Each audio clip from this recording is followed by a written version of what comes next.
stepped up and done a marvelous job for the Tigers. 8 for his last 21 with 3 extra base hits, 3 RBIs as well.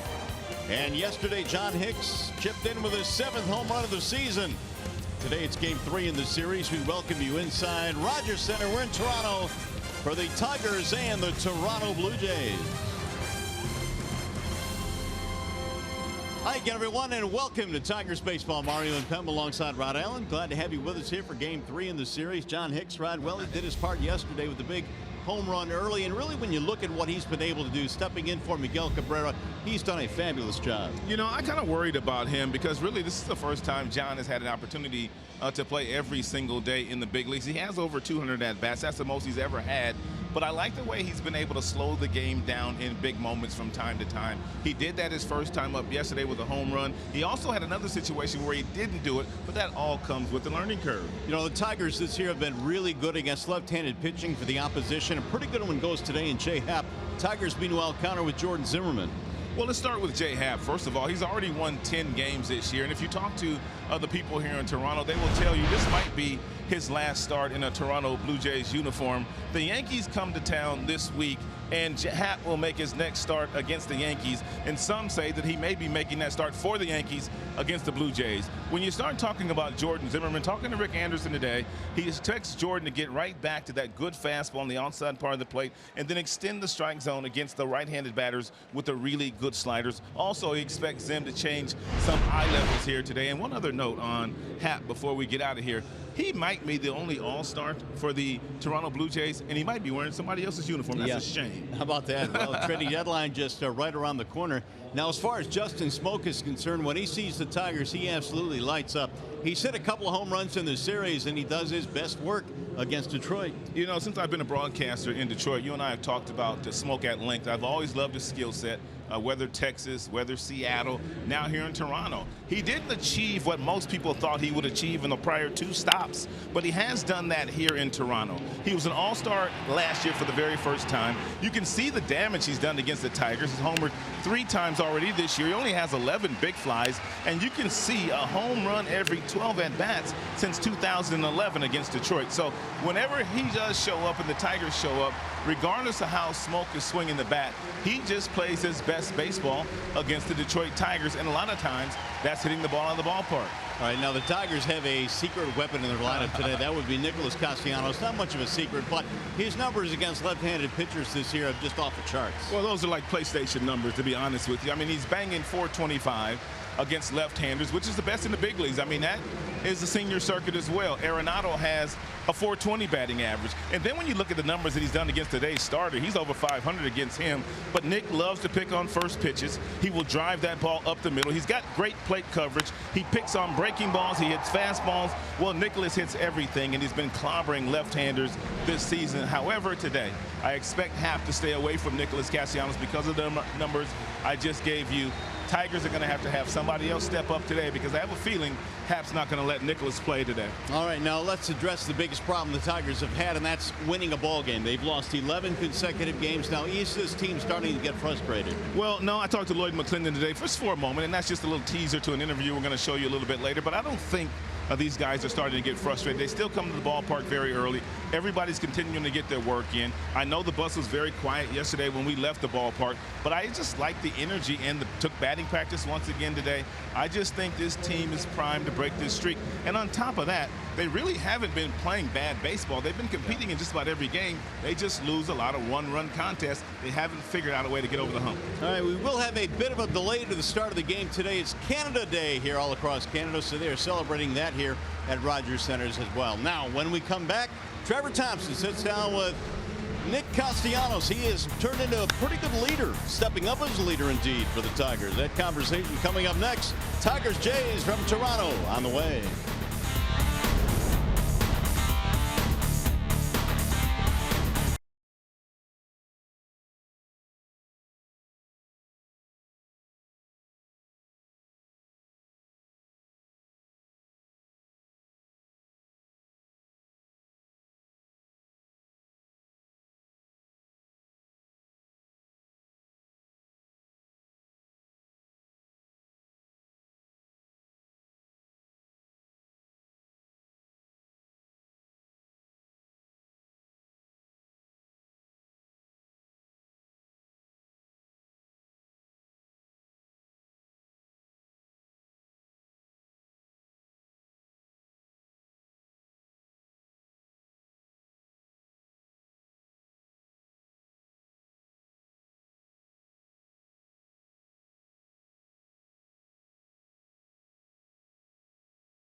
Welcome back to the Rogers Center here in Toronto as the Tigers try to snap an ugly 11-game losing streak here at Rogers Center in Game 3 against the Blue Jays today. And if they're to get that done, certainly Nicholas Castellanos, their best player so far this season, will have a lot to say about that. So far this season, Castellanos is one of the best hitters in the American League, and he's become that through a process which all young players have to go through. There are growing pains along the way, and certainly Nick can identify with that.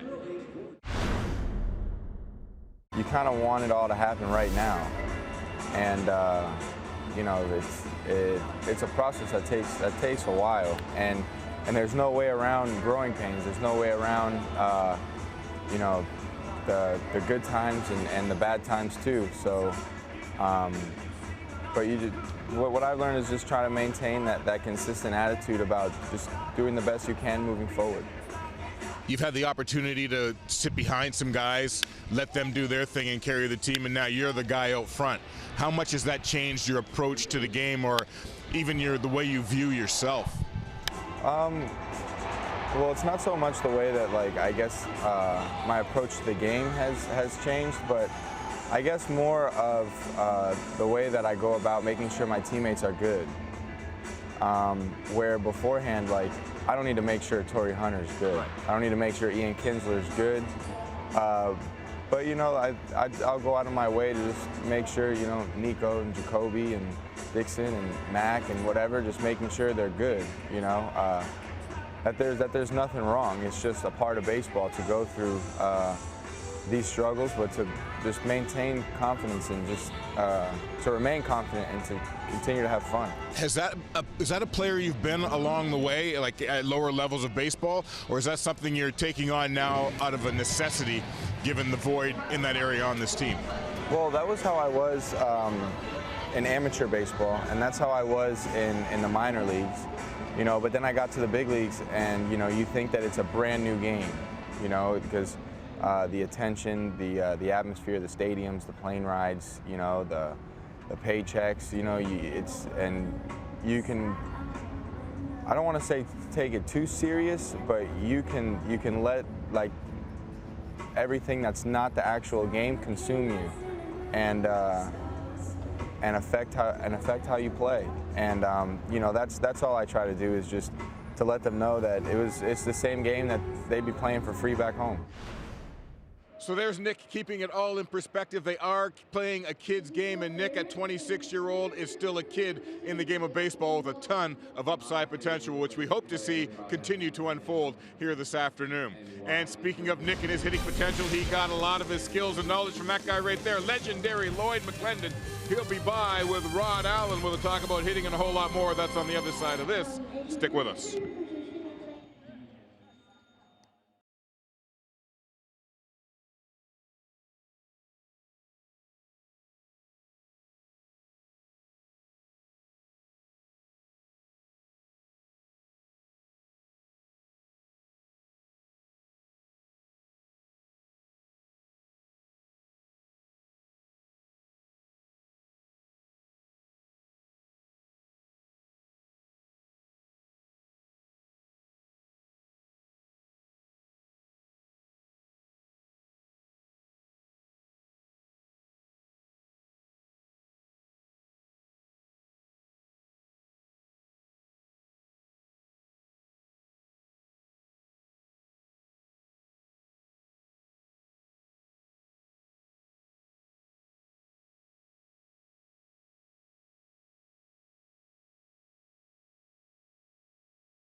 Alavila, and it trickles down to Ron Gardenhire and the coaching staff. They knew there were going to be some moments like this. They didn't expect the 11-game losing streak, but they knew at some point in time they would have to rally this very young group. And Lloyd McClendon, for me, has the toughest job in baseball.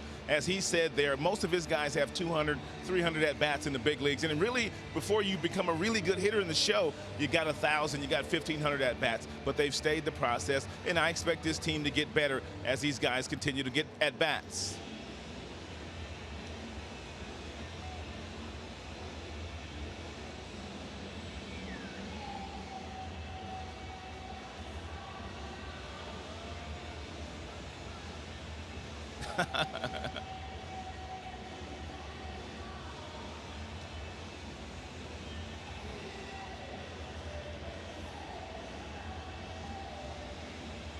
No, there's no doubt about that, John. I mean, this team probably wasn't as good as the team that was one game under 500 a couple of weeks ago, but they're clearly not as bad as the team that's dropped 11 straight. They just need to find their water here and tread at a certain level. Guys just continue to get better. Guys continue to perform. When you start talking about losing lots of games in a row, really what it takes is one good pitcher to go out there and throw a shutout, and that might have to be Jordan Zimmerman here today. A lot of times that's how you get out of these losing streaks.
Brought to you by Kroger. Visit Kroger.com for great deals, digital coupons, and more.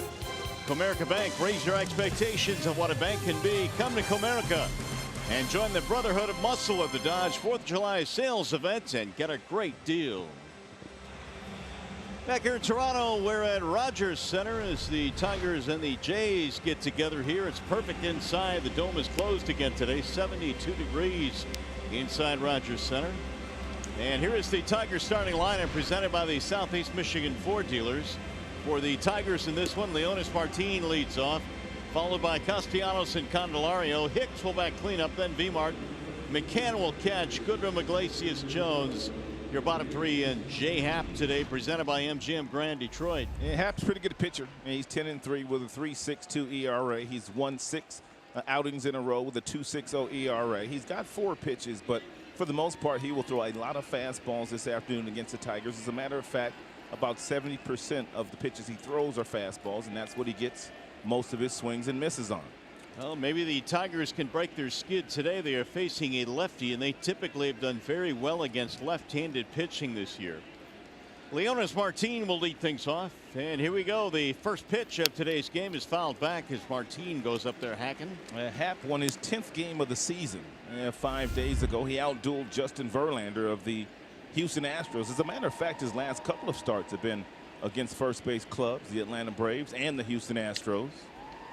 Here's the 0-1 pitch, and Martin slaps it foul back out of play. Leonis in the series 2 out of 8. He is batting .256 on the year. They're playing to pull on the infield against Martin, who has had his struggles this year against left-handed pitching. Now the 0-2. Rolled foul. And one of the reasons why Ron Gardenhire probably electing to have Leonis in there against the left-hander Happ is that Happ throws a lot of fastballs, and they're 4-seam fastballs for the most part. And Leonis, when he cuts that swing down, he puts the ball in play with authority. And again the 0-2. Martin watches it sail outside. 1-2 the count.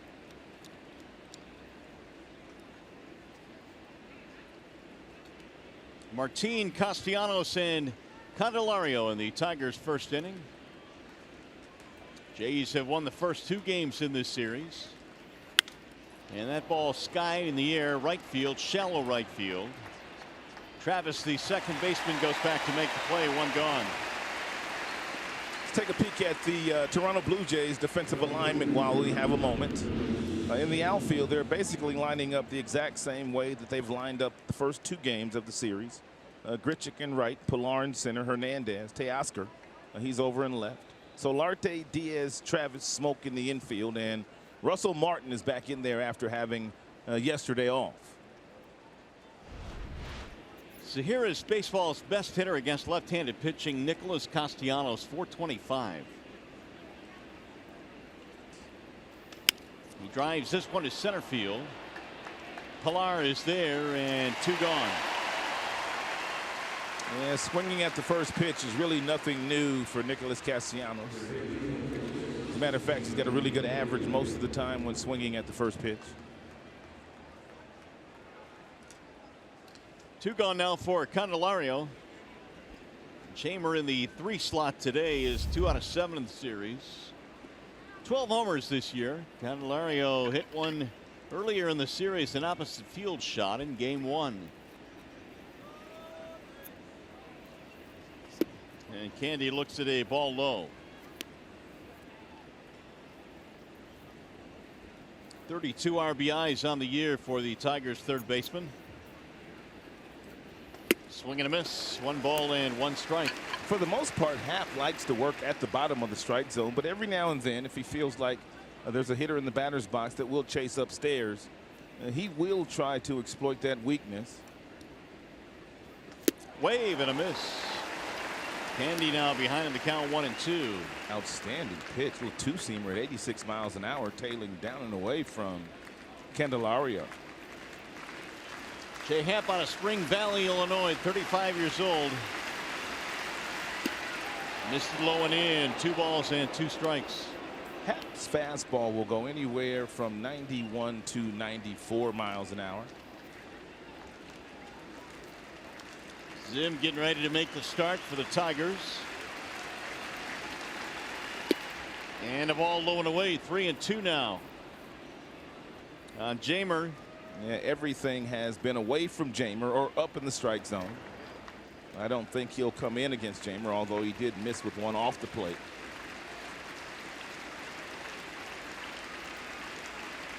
Now the full count pitch. Fouled back. Time for the DTE Energy Know Your Own Power. Let's flash back to June 2nd. And Jamer was the leadoff hitter that day, and the first pitch that Happ threw, that was a fastball inside that he turned on, and then that was pretty much the last fastball that Happ threw inside the remainder of the day. He kind of changed the way that he pitched the Tigers that afternoon after the Jamer home run. Swing and a miss. He got him up top with 95 miles an hour. First strikeout of the ball game for Happ. Here comes Jordan Zimmerman in the bottom of the first.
Jordan Zimmerman is on the mound for the Tigers, presented by Family Heating, Cooling, and Electrical. And Jordan Zimmerman overall this season comes in with a 2-0 record with a 4.35 ERA. He has spent some time on the disabled list. His last outing, he had a no decision. You may remember that Jordan was a little upset after pitching 5 innings and being taken out of that game after only 79 pitches.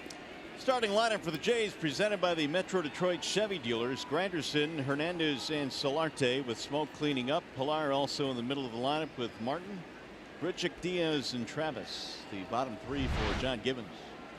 Here we go. Curtis Granderson, the former Tiger, stands in, and he will take ball 1 from Zim. Granderson, the DH today for the Jays, batting .251. Still has thunder in that bat with 9 homers. Pulls that one foul, first base side. 1 ball and 1 strike. .370 over his last 15 games for Granderson. He is heated up. Jays wearing their red jerseys, red helmets today, with Canada Day being celebrated. And last season about this time, Curtis Granderson was traded from the Mets to the Dodgers, and there are a lot of people that believe that Granderson might be on the move again here to a contending team that might want a veteran left-handed bat. I think, Rod, he still has a lot to offer. Well, he's got himself in great shape, Mario. He stayed in great shape, and even though he's in his mid-30s, I mean, he's a great teammate. He's a good leader. He's a good teammate. Deep to left, not deep enough though. Jacoby Jones under it, 1 gone. And Ron Gardenhire's lineup on the defensive end looks like this afternoon. And Jacoby Jones, Martin Castellanos in the outfield. Up the middle, they've got Nico Goodrum and Iglesias. They've got Candelario and Hicks on the corner, and James McCann. He is back in there today after Grayson Griner caught yesterday's game. Teoscar Hernandez takes ball 1. Expect Jordan to reestablish his fastball here today. It's not the 95 that he had when he was with the Washington Nationals, but he does go 91 to 93. He's always had great command, and when he commands the fastball on the outside corner and then goes to the slider, that's when he's at his best, and that's what Rick Anderson said he'd be looking to do against most of these right-handed bats today. When Zim came to the Tigers, his walks per 9 were under 2. Right. I mean, he rarely walked anybody, and then he had that long streak of not walking back-to-back hitters in a bunch of games. It's gone 2-1 here. Fouled away 2-2 on Hernandez. Yeah, good fastball. That 92 by Jordan. He can get Hernandez to trace a breaking ball here after the fastball at 92 if that's the pitch that he chooses to go to. Yeah, just make sure you get it down and away from him. Driven deep in the air to right center field. Martin low and back. Castellanos going back. Neither can get it. Hernandez on his way to third. And that's going to be his 6th triple of the year.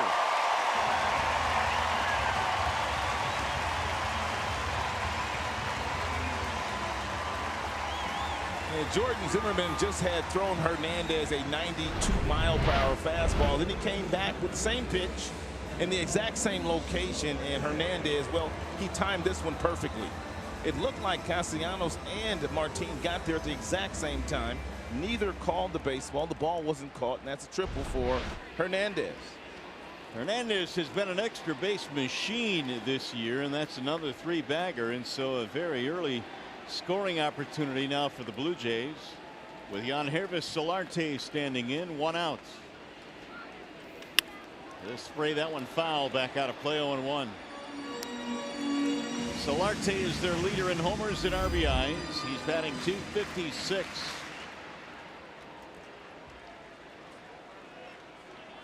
Three for 7 with a walk in the series. Tigers infield back. They'll give up the run here for an out. Ron Gardenhire was commenting maybe a week ago on why he sometimes plays the infield in and sometimes why he plays it back. And more often than not, we'll see him play the infield back early in games, whereas late in games, he doesn't give up those runs. He tries to stay out of the big inning. 1 ball, 2 strikes. I wonder if the artificial turf here has any bearing on whether or not he would stay back or come in. That's a great point, because obviously the ball probably squirts to the infield a little quicker on this artificial surface than the national grass. By the way, stay tuned to Tigers Live. Following the game, we'll be selecting the Fox Sports Detroit Tigers player of the game. It is presented by McDonald's. Tigers trying to snap an 11-gamer, 11 consecutive losses, and they're facing J-Happ today. It's up to Zim to try and snap that streak for the Tigers. Just missed outside, a little bit low and away. 2-2. Pretty much all fastballs thrown today so far by Jordan.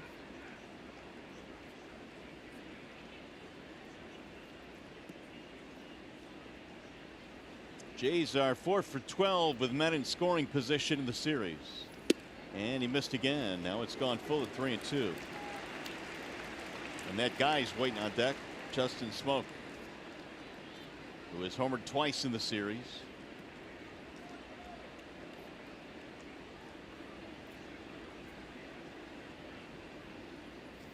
Swing and a miss. He got him on strike. Solarte is out of there. 2 gone. Outstanding pitch thrown there by Jordan Zimmerman. I mean, he had thrown Solarte all fastballs until this last one, which was an absolute wicked slider or cutter, but it had a lot of action tying up Solarte. That ball ran in on Solarte.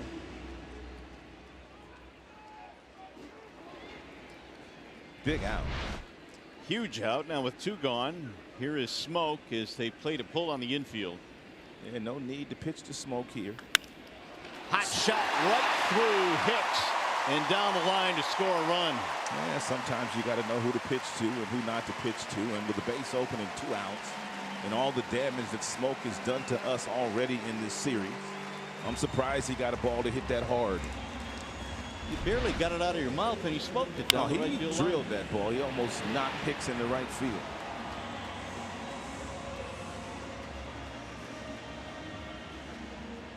Hicks trying to knock it down. Thing got on him so quick. There'll be a double and an RBI.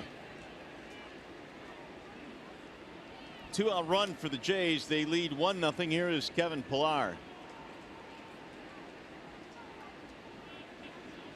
Pillar in the 5 spot. In there, strike 1.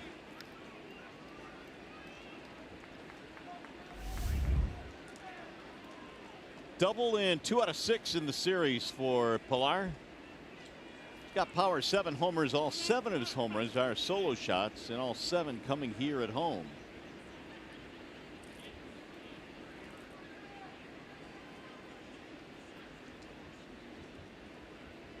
Zim now will throw his 20th pitch of the inning.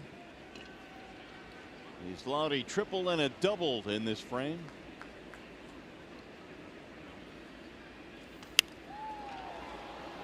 Oh, 0-2.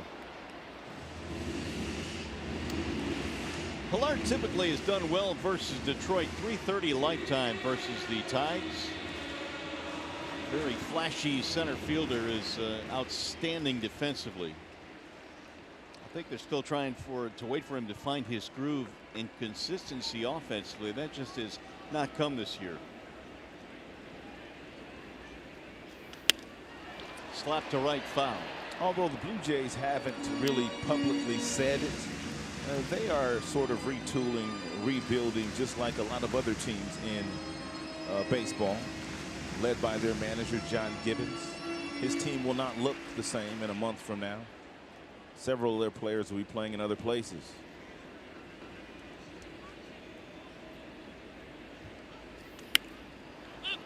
Popped him up. It's going to be McCann behind the dish, and that'll retire the side. So minimal damage done. 1 run on 2 hits, and we go to the second at Rogers Center.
For the second here at Rogers Center, it'll be Hicks, Martinez, McCann facing Jay Happ, who had a 1-2-3 first inning, including a strikeout. And Hicks looks at a strike on the outer edge. That's one of the things that Happ does very well. He can spot that 91-mile-per-hour fastball on the black to the right-handed batters. 0-2. Happ coming off a really good month of June, 3-0 with a 3-1-6 in 5 starts last month. Very highly coveted this trading deadline. Here's John Hicks's home run from yesterday, which got the Tigers on the board very early in the contest. Even though the Tigers have lost 11 consecutive games, they've been leading in 5 of those contests, just not able to finish the deal.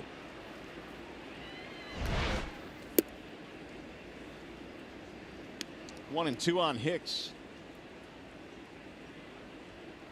7th home run of the season in the ball game yesterday. Career high now for Big John. Now Happ with the 1-2. Swing and a miss, and down he goes. 1 gone. If the Tigers today combine for 3 or more home runs, bring a copy of the box score to a participating Arby's location. Do it tomorrow and get a free small order of curly fries. And we thought the Tigers had a shot yesterday. They had a couple of home runs, and they had about 6 innings to play. I think we jinxed them. Nah, we never jinx anybody. Here's Victor Martinez. All we do is state the facts. Twitter disagrees, right? Oh, yeah, they say we jinx everything. There's a strike called on V-Mart, batting righty versus the lefty. Jay Happ has retired 4 in a row to start the game with 2 strikeouts. And Jay Happ is using that fastball upstairs to his advantage so far. We're talking about Happ being coveted at the trading deadline. I think you're right. Certainly it's kind of a rebuild here in Toronto, even though they are within striking distance of 500. There's a ground ball to first, scooped up nicely by Smoke. Happ will cover, 2 gone.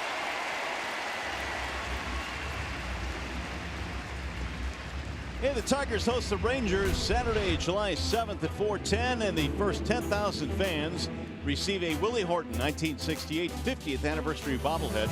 It's courtesy of Dunkin' Donuts. If you'd like tickets, phone number is 866-66-TIGER or tigers.com. You know, you bring up a great point talking about this Blue Jays team.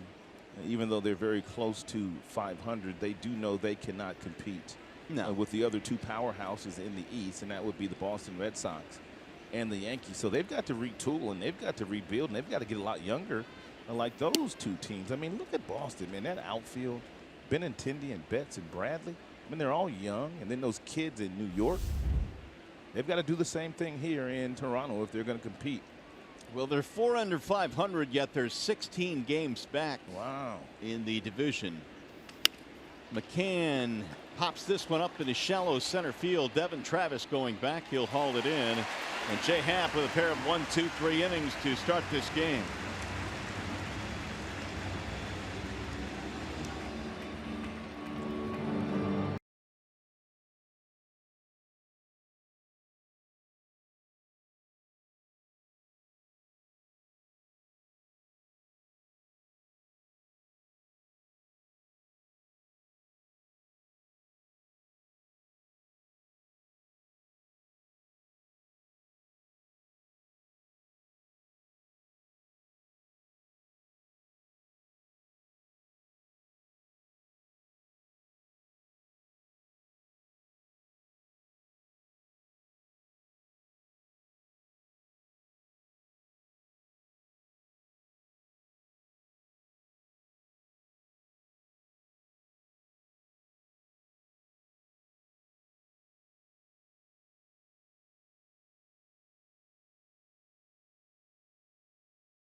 Back to the hill as we go to the bottom of the second. It is 1-0 for Toronto in this game. RBI double by Justin Smoke.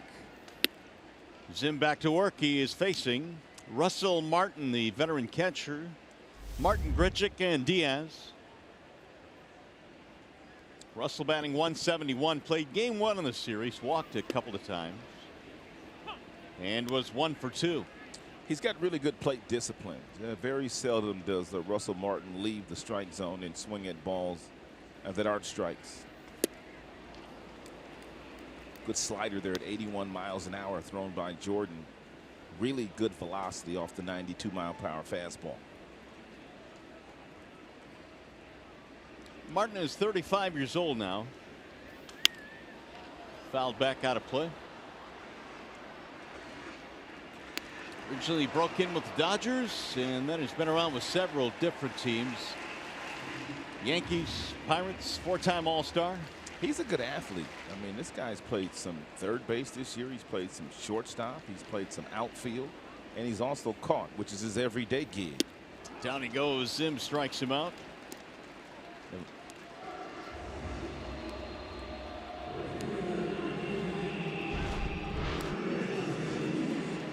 Well, what he got here, the last 4 starts for Zim, certainly has done a little bit better than he did prior to going on the disabled list. He had a shoulder problem, and I think Jordan now is starting to round into form. And I know he is one guy, Rob, that you are looking at as having a big second half. Yeah, he's only given up 1 runs in 4 of his last outings, but he has to step up, Mario. There's no doubt about that. I mean, Ron Gardenhire gave him the ball on opening day. He is healthy now. And Tigers made a huge investment in Jordan Zimmermann a couple of years ago. And it's just time for him to go out and start to compete the way that he knows that he can compete. And he says he's healthy, so I expect it. Take a look at this slider right here. He threw Martin 2 tremendous sliders. And this was after throwing that 92-mile-per-hour fastball on the black outside, which is what Rick Anderson told me he would like to see today. Fastballs away and then expand the strike zone with the sliders that look like fastballs. His slider in that last start was really good. And that was 5 scoreless against the Athletics, as we mentioned. So hopefully that is a building block for Jordan. 2-2 the count. He's already come out throwing more breaking balls here in the second frame than he did in the first frame. And that slider usage in his last outing, that was the highest of his career, over 50%. We won't see that again from Jordan. The roller towards second. Zim has to cover, and Goodrum hits him on the run for the out. Nice job here by Nico Goodrum, waiting until Jordan Zimmermann gets to the bag. And once he gets to the bag, he fires a strike, which allows Jordan Zimmermann to catch the baseball and then find the bag. So nice job.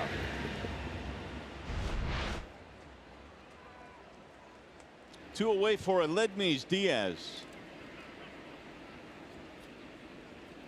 A little bit of power, 7 homers this year, batting .246.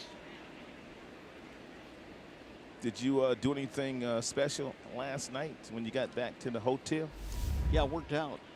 You did? I hit the gym. Dude, really? Dude, I dragged myself to the gym. My hero. You worked out after a day game?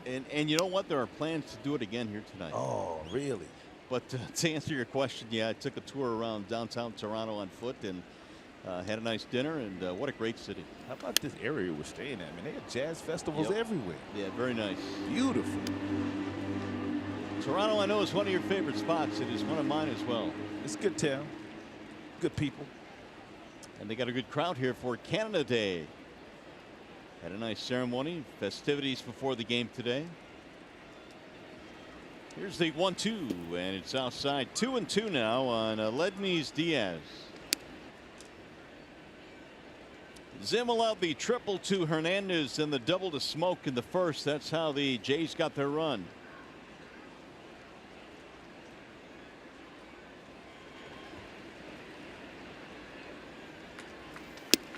Down he goes. Jordan Zimmermann strikes out Diaz. Third punch out of the game already. 2 in the books. Nico will lead it off in the third.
Menards brings you the big money encounter. Jay Haprod, when you look at his fastball this season, here are some of the superlatives. Well, the whiff rate is up to 24% on his fastball.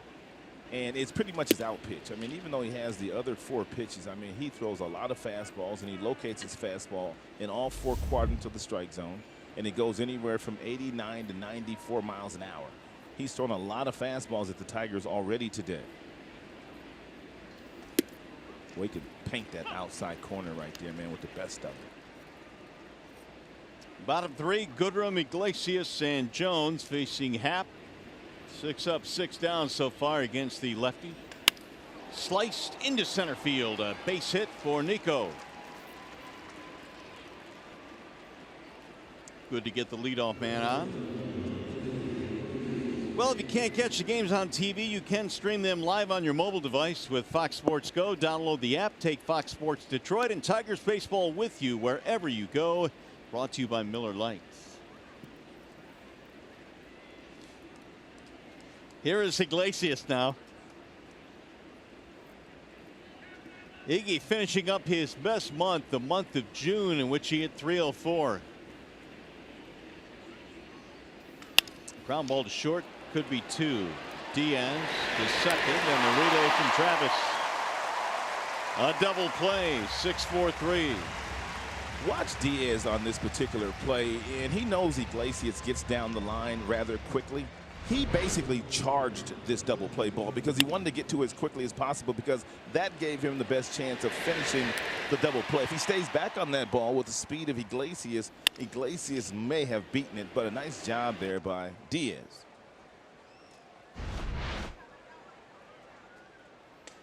Jacoby Jones stands in now with 2 outs. Had a really nice conversation this morning with Lloyd McClendon on a lot of different subjects, Tigers and analytics and shifts and the youth of the team and how he's getting guys to do better with runners in the scoring position. He gave us a lot. Well, that is a lot. Yeah, I'm sure we'll talk about it over the course of the next few days. What did he say about the youth of the team and having to really, for the first time in a long time here, have to deal with younger hitters as opposed to veteran hitters? Well, what he said was most big league hitters, you really don't learn how to hit effectively until you got about 1,500 to 2,000 at-bats. And most of his guys have 200 at-bats, 300 at-bats. I mean, Victor's been a veteran for a long time. Nick's been in the big leagues for a minute, too, and Iglesias. But by and large, most of the other guys, they have not had 500 at-bats in the big leagues. And it just takes time before guys really find what they're good at.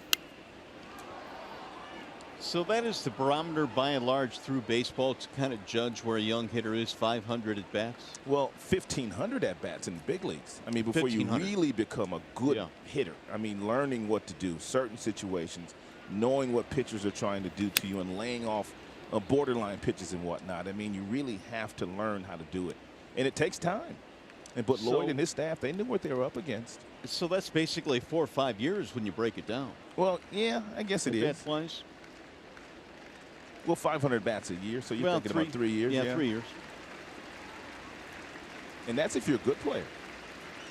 Here's the 2-2. See, that's the pitch. That one pitch right there is the most troublesome pitch for Jacoby Jones. But there will be a time where Jacoby will start to lay off of that pitch, and his batting average will be much above 200, and he'll be driving in more runs. He's not had a bad year. I mean, 8 home runs and 34 driven in is not horrible for a kid like Jacoby.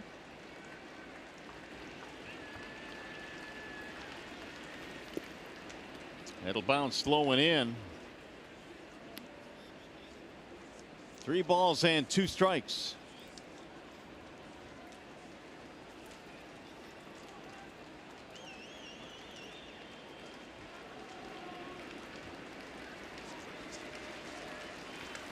Line to left field, and that ball is going to get down. Jacoby is on his way to second, and he will pull in with a double. 2 out, 2 base hit. See, that's just a really good at-bat by Jacoby Jones. I mean, he fell behind.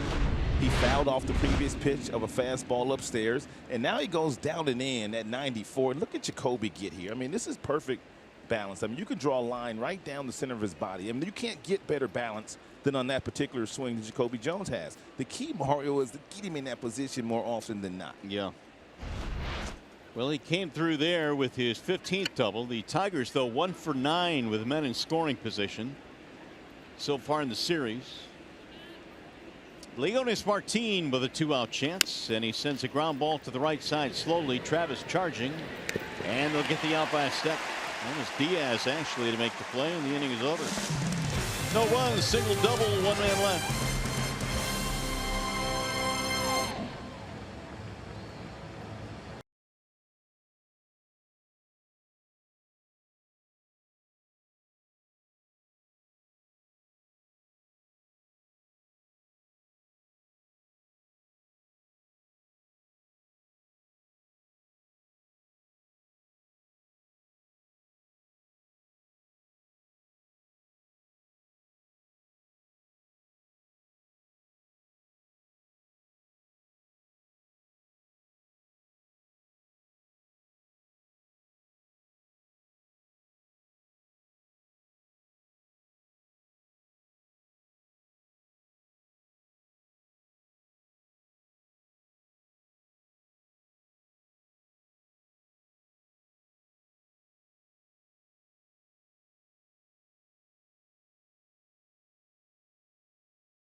Today's game, Ron Gardenhire told us that they were going to have a team meeting, not just because of what's going on with the current losing streak, but to give guys an opportunity to express themselves. He doesn't like to have a lot of meetings, Gardenhire said, but when he feels the time is right and he feels guys have a need to express themselves or air any grievances, he wants to have them, allow them to have the opportunity to do so, and they had that opportunity today. Hopefully we'll see the results of that meeting as this game rolls on and they finally get out of this funk, guys.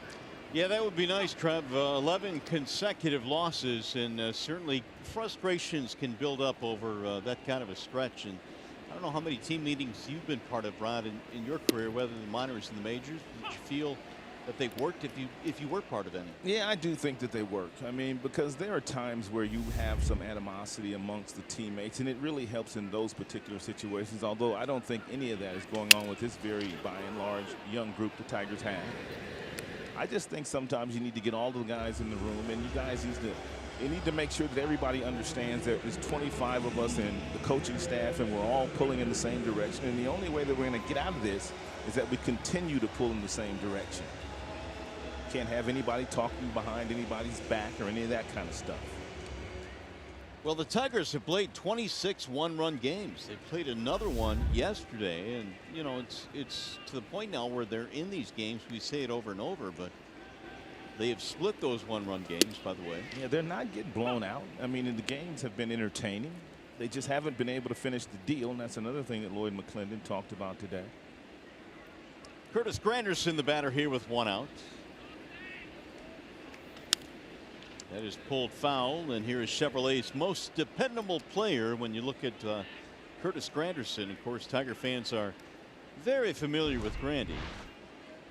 15th career season. He's played with 5 teams now, a career that started in Detroit. He's been to 3 All-Star games. You know what surprises me about Curtis, man, is a guy that is so positive, a guy that is so bright, a guy that is such a great teammate. How have you been with that many teams? You would think that he'd be somewhere and they would want this guy in the organization forever. Yeah, you would think. I think part of that is that one is rolled back up the middle for Iglesias. There are 2 gone. I think part of that is that there's always a team out there that wants him. Yeah, that's true. You know, I mean, it's hard to fathom a guy that. I mean, what this guy does in the community, I mean, my goodness. He's had a great career. So with 2 outs, here is Teoscar Hernandez.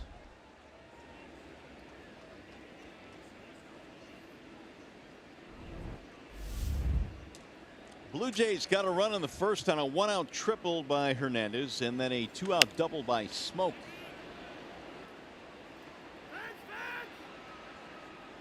That'll head back into the seats. Hernandez now 37 extra base hits this year. He hit the ball to the wall in right center field that Martin and Castellanos converged on, but neither could get it. And they almost collided. Zim has thrown some of his breaking pitches today at 81 miles an hour, and he's thrown some at 87 miles an hour. That last slider to Hernandez was 87. Hammer to center field. Martinez on the run. He might not want to throw Oscar, Teoscar that is, any more fastballs. 1, 2, 3. Go Jays. 3 in the books. And Tigers baseball presented by Bell Tire.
Indeed, big move for Toronto with Tavares signed with Toronto today, so it's got to make Mike Babcock pretty happy. Meanwhile, Castellanos is going to lead things off. Nicholas, Candelario, and Hicks in a 1-0 game for the Blue Jays. They got a run in the first inning, and Nick looks at a ball low. 2-0 the count.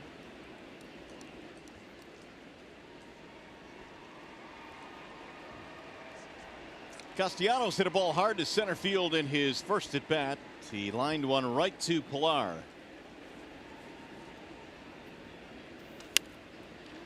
It'll sail back out of play. 2-1. And coming into play today, excuse me, go ahead, partner.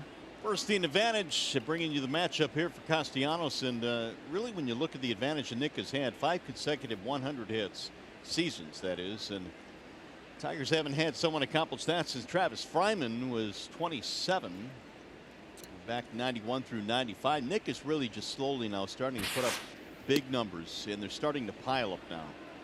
Well, he's always been a good hitter, and now he's just finally coming into his own. Hap is being very cautious with Nick.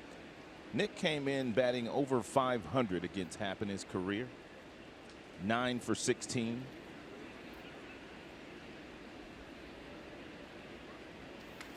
Pulled on the ground and through. That'll be a base hit for Castellanos. Leadoff single in the fourth. And Nicholas continues his assault on left-handed pitching. He's the best hitter in the majors against left-handers. He came in with a .425 batting average against southpaws. Gets himself a 3-1 fastball up in the strike zone and hits it right between the shortstop and the third baseman. But that was an example of being very patient by Castellanos because he knows he's got good numbers against Happ.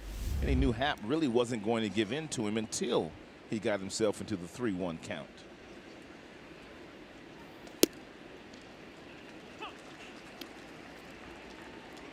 Happ is 7 of 12 in first pitch strikes thrown so far today.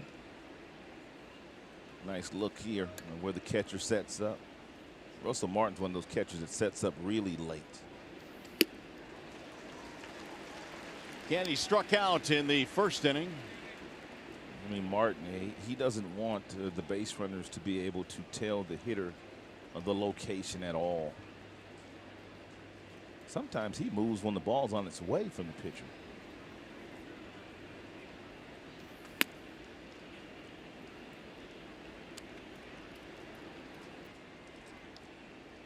Happ last year won 10 games as well, but it took him 25 starts to win 10 games. He has won them in 16 starts this year. Fouled back out of play. This is the second tour of duty for Happ in a Toronto Blue Jays uniform. He's also spent some time in Pittsburgh's uniform and the Seattle Mariners.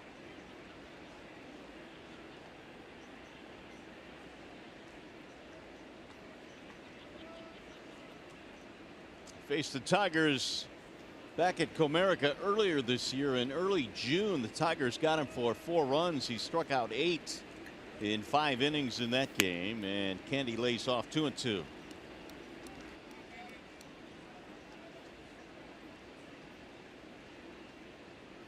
Candelario hit that leadoff home run back in June against Happ.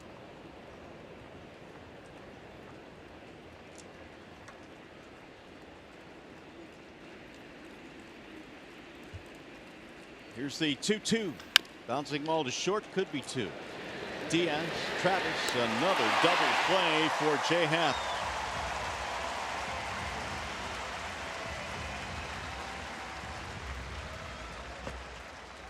Well, the 2018 Camping World MLB All-Star Ballot is now open. Make sure your favorite Tigers are represented.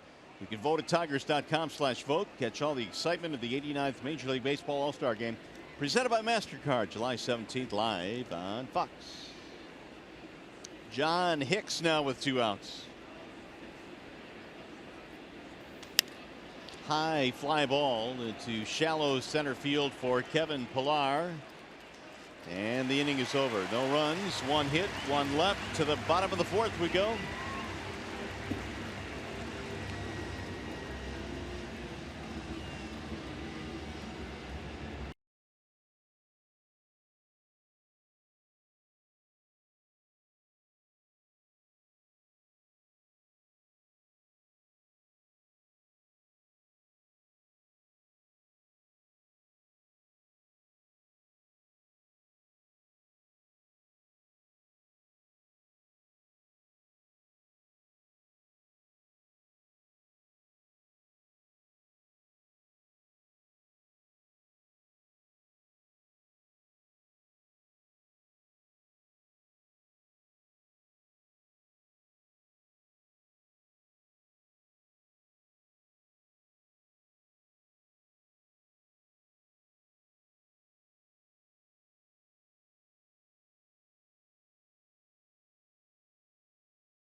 here at Rogers Center, and the Blue Jays got an early run in this ball game, Ron. But Jay Happ, I guess, has advertised. We thought it'd be pretty tough today. Well, he's got 10 wins already in his last 8 starts. He's won 6 of those with a 2.5 ERA. The Tigers knew they're going to get a ton of fastballs against Happ. They've gotten a few hits off of him.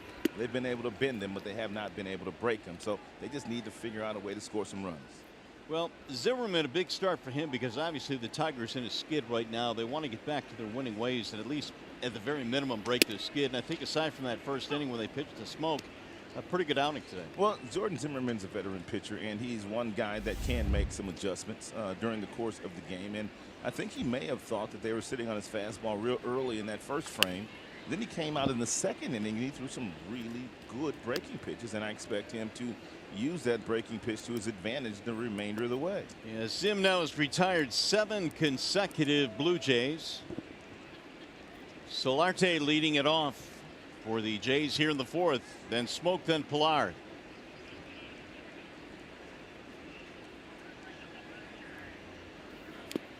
Swinging a foul tip into the glove. Strike 3. There's another breaking ball. And let's take a peek at our Bell Tire pitch by pitch. Here was the first frame against Jordan Zimmerman, giving up the 1 run to the Toronto Blue Jays is on the board. Back-to-back fastballs to Hernandez at 92. He waffled the second one. Then he came back and got way too much plate on the cutter. That was to Justin Smoke with the base open. But then he came out in the second inning and he started expanding the strike zone. And he started expanding it a little more with that breaking ball. And they just continued to swing, and that's how he's retired 8 in a row. Smoke doubled in a run off the glove of the first baseman Hicks. That was back in the first to get the game's only run in.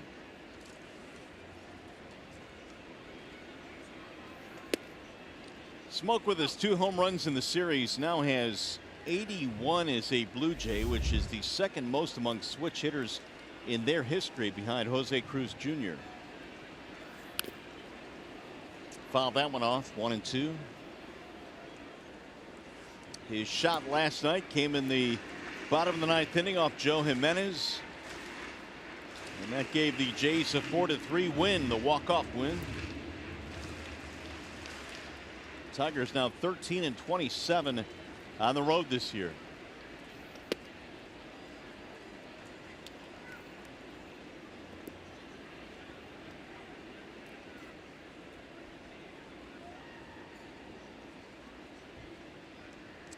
%40 to the right side of the infield there towards second.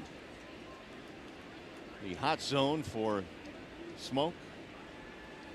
That's why the Tigers haven't played the way they do. Swing and a miss. Boy, Zim on a roll now. That is his 5th strikeout of the game. He has really found a nice release point with the breaking pitch. And he definitely needed to throw that really good breaking pitch to Smoke. And you can see how he's gripping that ball in his glove ever so slightly, turns that wrist over, and an outstanding curveball there at 81 miles an hour thrown by Jordan. Big swing there by Pilar.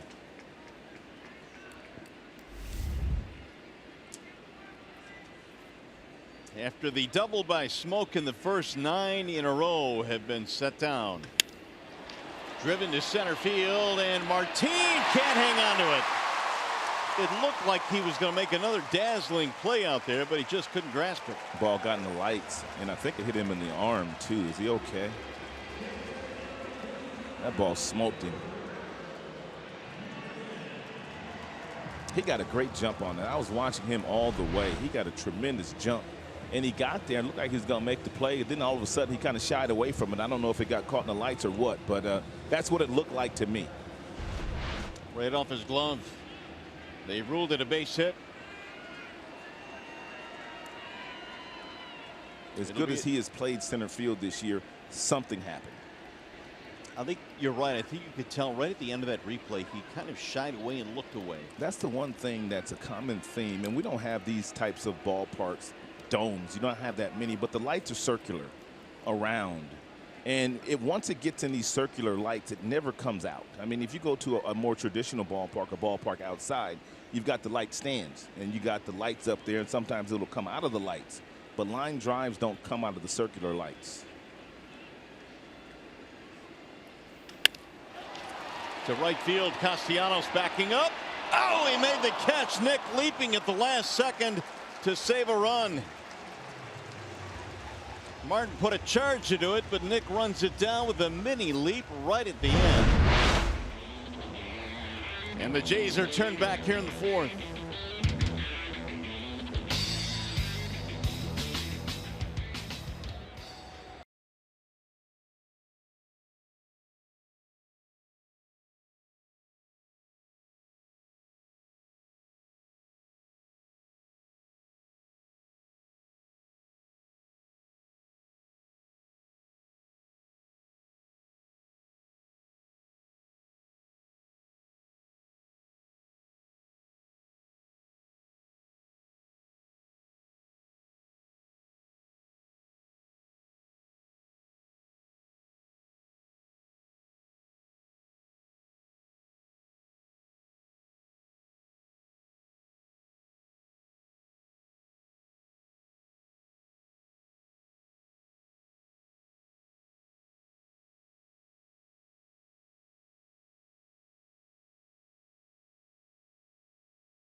Some prayers for our good friend Willie the Wonder, Willie Horton.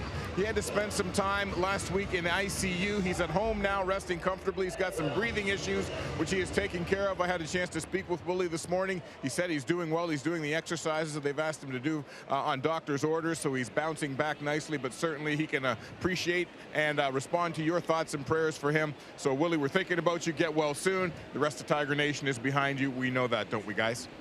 We do indeed. Thanks very much for that, Trev. Willie has meant a lot to a lot of us here at the ballpark, and certainly wish him well. And get well, Willie. Got to see him back at the ballpark soon. 4th of July is big for Willie. I mean, Willie has a big family and lots of grandkids, and I don't know if he still does it, but he used to get them all together on the 4th of July, and he would get out his barbecue pit, and he would take care of everybody. So Willie's one of those, man, likes to feed you, especially on the holidays. Victor Martinez gets it going here in the 5th. I didn't know Willie was a barbecue guy. Oh, yeah. Yeah, he could do it, huh? Yeah. 33 of the 50 are strikes for Jay Happ. Jays lead 1-0 as we play in the 5th. Martinez, McCann, Goodrum for the Tigers. Bouncer foul, third base side.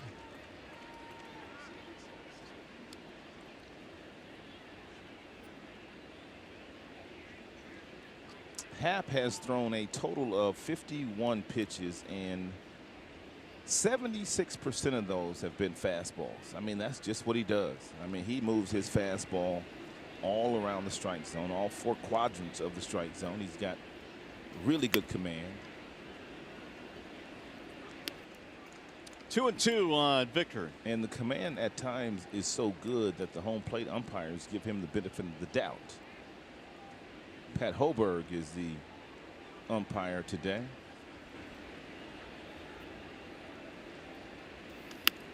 Popped up. It'll be Smoke at first. 1 gone. Hey, by the way, all you can eat party suites are on sale now. 20-person suites include game tickets plus great ballpark fare like hot dogs, chicken tenders, pizza, and more. Starting at $3,500. If you'd like tickets, call 313-471-BALL or visit tigers.com/suites. Looks like they're having a lot of fun in them suites.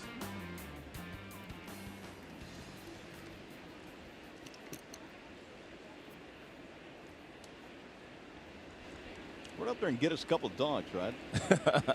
See if they'll share. Here's McCann. I've been known to do a dog or two on Yeah. a day game. Got to have it burnt, though. Got to have mine a little burnt.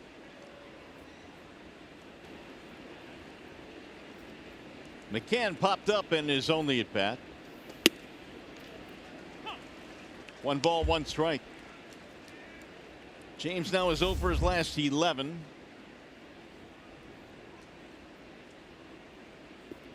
Still among the best, though, in the American League in catcher caught stealings. He has 10 of those this year, which is 3rd in the AL. Ooh, that'll spin him out of the box. And back-to-back good fastballs inside to McCann, both at 93 miles an hour. And the second of which almost got him.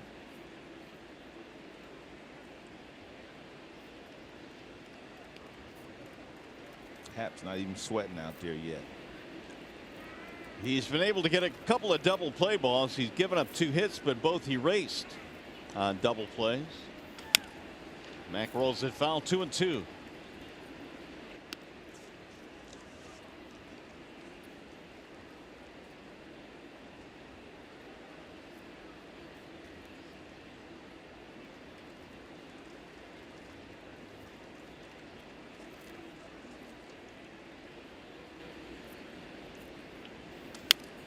Fouled away. It's about time for McCann to homer again, too. He hadn't homered since May the 28th against the Angels. That was back at Comerica Park.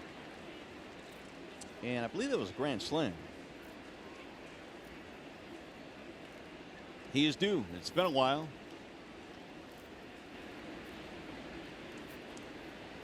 Swing and a miss. Not this time. Down he goes. 2 gone. Hap is one of those guys that his velocity with his fastball is pretty much at 94 miles an hour, but he's got a really nice spin rate on his fastball, and to the hitters it looks like it's about 96, 97, because most left-handers that just throw 94, that's not a bad hitting speed. He's got that extra gear and the ball just jumps on you as a hitter, and that's why you see all the swings and the misses. They used to say, the old timers that is, would say he's got some giddy up on his fastball. Exactly. And now we call it spin rate. Yeah. Which explains that light explosion. Nico in there now with 2 outs. I mean, he's pretty much real simple, easy delivery. He gives you a nice look at the baseball as well, because he's got a high 3/4 arm slot. You know what else? He's not been afraid to pitch inside here today, too. No, he has not. And he doubles up inside.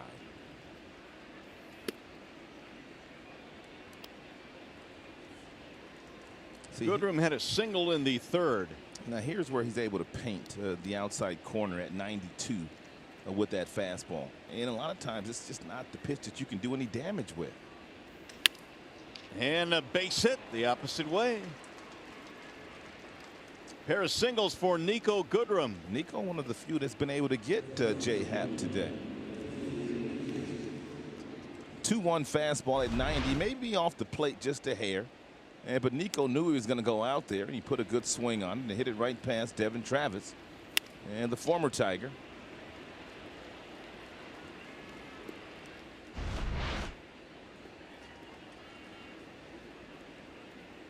And Iglesias swung the first pitch his last time up and hit into a double play, which he does not do very often. In there for strike 1.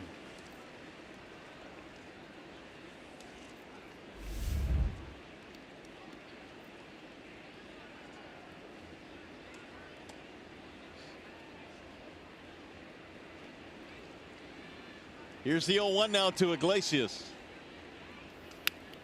Had a rip and he fouled it straight back. 2 out of 8 in the series now for Iglesias.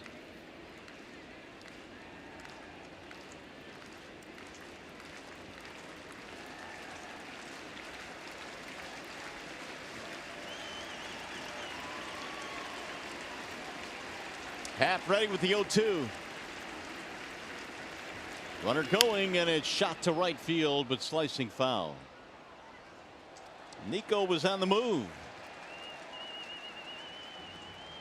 We saw yesterday, Rod, the Tigers try and force the issue a couple of times, and when you're In a slump like this team is, sometimes the manager's got to take it within his own hands. Yeah, and that's what Ron Gardenhire tried to do yesterday. And he put the hit and run on one time, I believe it was with Griner and also Iglesias. And Griner was thrown out at second base. And Candelario tried to catch him napping. He tried to steal a base yesterday. So they're trying to do everything to get out of this. Well, today Zimmerman gave up 1 run in the first, but he has been spotless since, so he is doing his part. Got to get the offense going, though. Zim's been great since the first inning.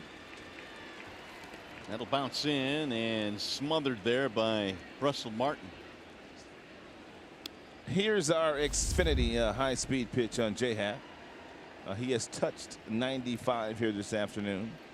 Most of his heaters have been anywhere from 92 to 94. And he has gone as low as 84 with that off-speed pitch that he has not thrown a lot of. Mostly fastballs. Shot to right field. That ball is going to drop. Base hit. Goodrum will get to third, and the Tigers have something going now with 2 outs. Back-to-back singles. It's a nice job here by Jose. He saw a lot of pitches and finally got a backdoor cut fastball. He flipped it in the right center field. Grishik had to come up and leave his feet to make sure that ball didn't jump over his head. And the Tigers in business with runners on first and third and 2 outs. Here is Jacoby Jones, who doubled in the third, snapping an 0 for 20. Happ's going to throw fastballs up in the strike zone to see if Jacoby will leave the strike zone. And before he really throws him a good pitch to hit.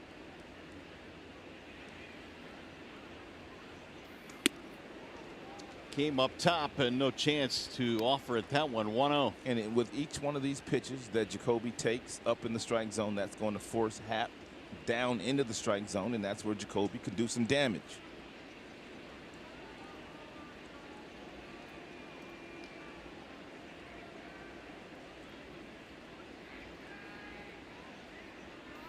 Swing and a miss.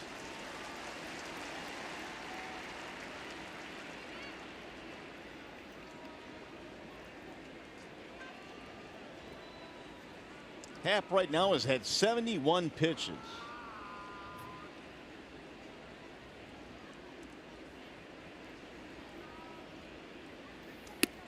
Laid off. 2-1. Ron Gardner out here thinking to himself, just lay off that high pitch, Jacoby, and make him get it down. Guys know what they want to do.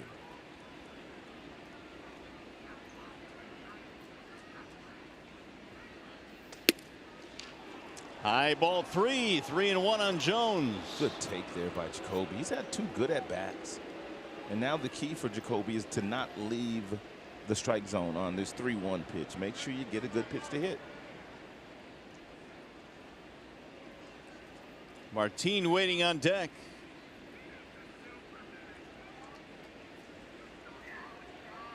Ball 4. That's going to load the bases. Let's bring in Trevor Thompson. Guys, Ron Gardenhire is going to be happy to see that walk for Jacoby Jones, because before the game he was talking about Jacoby and his pitch selection and his strikeout numbers. He said those legs are no good to us if he's striking out all the time. He's got to cut down on the strikeouts. We need him on base so we can make use of his speed. So he draws a walk there. He's learning to be more patient. And Gardenhire is just thinking the game might speed up on him at times, but he needs to slow it down so that he can put the ball in play or draw a walk, because they need him on base. Striking out is doing them no good, he says. Well, here's Martin now, and he bunts one down the third base line. Happ has no play, and the run scores. Great job by Martin, and that hamstring is hurting Leonis too. A bunt single for Leonis Martin. Happ's only play was to come home, but he lost his footing. And the Tigers have tied it up. Yeah, that hamstring, which landed Martinez on the disabled list for a short spell. It jumped up and bit him after an outstanding bunt. Happ got there, but no play whatsoever. Outstanding hustle by Nico Goodrum. Also really good anticipation here by Nico Goodrum, knowing that Martin might just bunt with 2 outs, and that's a beautiful play. And those are the kind of things, Mario, you got to do, man, to get out of this losing streak. Well, the problem is Martin coming out of the game now, so Yeah, he might. That hamstring is going to place him back on the bench, and hopefully no more than that. Yeah, we hope it's not a DL stint. Castellanos will step in. Bases are still loaded. We'll get a pinch runner now, and guess who? Victor Reyes. His hamstring really has been bothering him since he spent time on the disabled list, but he's just been able to maintain it. I mean, there are times where a guy like Martin doesn't have to run full speed, but in that particular situation, he was really busting it down the line, and that's why I jumped up and bit him. There's a high fly ball into deep right field. This one going back to the track, to the wall. Grichuk can't get it. It is gone. A grand slam for Nicholas Castellanos. A two-hit day and a slam for Nick, and the Tigers have the lead. And it comes after the bunt base hit with 2 outs by Leonis Martin. Huge bunt by Leonis, and that put Nicholas at the plate in a situation where he's done a lot of damage against left-handed pitching.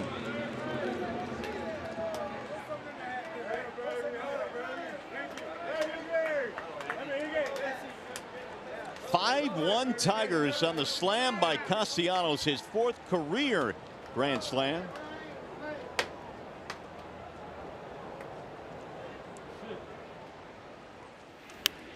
And that's fouled away by Candelario. Boy, a 2-out rally for the Tigers. Started with the Nico Goodrum opposite field roller. And maybe the biggest at bat in this inning was Jones laying off those high fastballs and drawing the walk. That was a good at bat. 1 ball and 1 strike. Big day for Castellanos. Looked like that ball hit the top of the wall out of the reach of Grichuk and bounced over.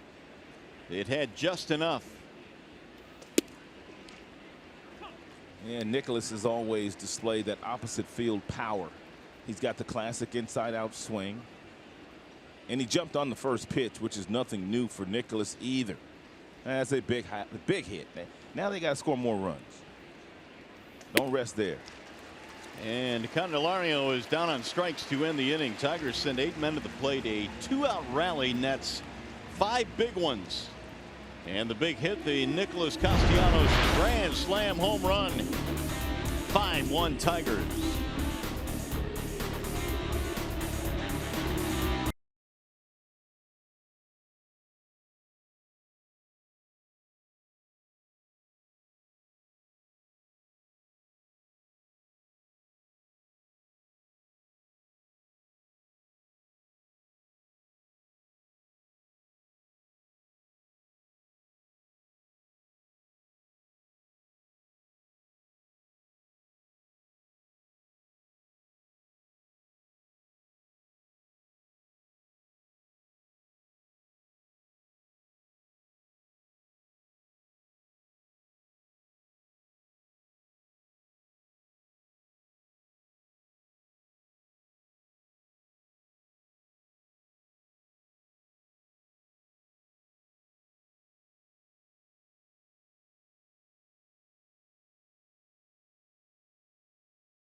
Well, the Tigers certainly needed that. A grand slam from Castellanos breaks a 1-1 tie. Tigers lead 5-1 now.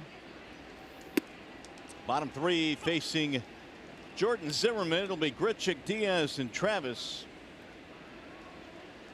10 of the last 11 have gone down against Jordan Zimmerman. There's a bouncing ball to short, and Iglesias will throw him out, one away. Jacoby Jones will slide to center field now with Martin out of the game, and Victor Reyes stays in the contest, and he will play left, and pulling out his cheat sheet now.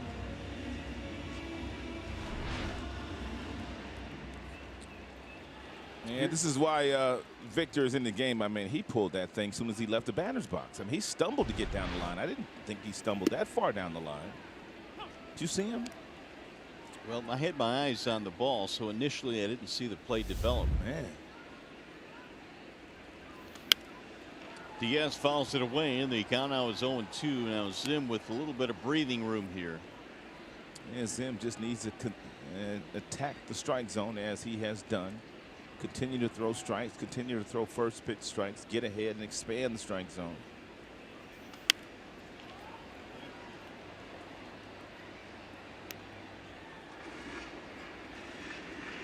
Jays fell behind 3-0 in game 1 of the series and came back to win that game. So the Tigers need Zimmerman to continue to just move along here. We're in the 5th inning. Bouncing ball deep in the hole. Candelario can't get it. It's going to be an infield single.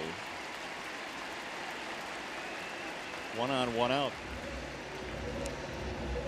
Well, the World Cup round of 16 continues on Fox. A dream matchup unfolds as superstars collide when Neymar and Brazil face off with Chicharito and El Tri. Then Belgium takes on Japan.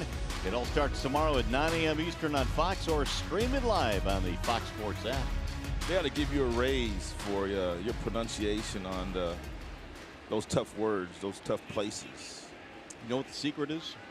I read it about 15 times Did before. you? Well, guessing's good too. Guessing's my next best option.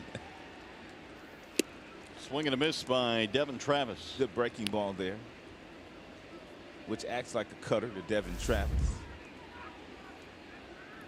And the one thing that Jordan must accomplish here is he must keep the momentum on the Tigers' side after scoring those 5 runs in the top half of this inning. You can't let the Blue Jays score in this frame.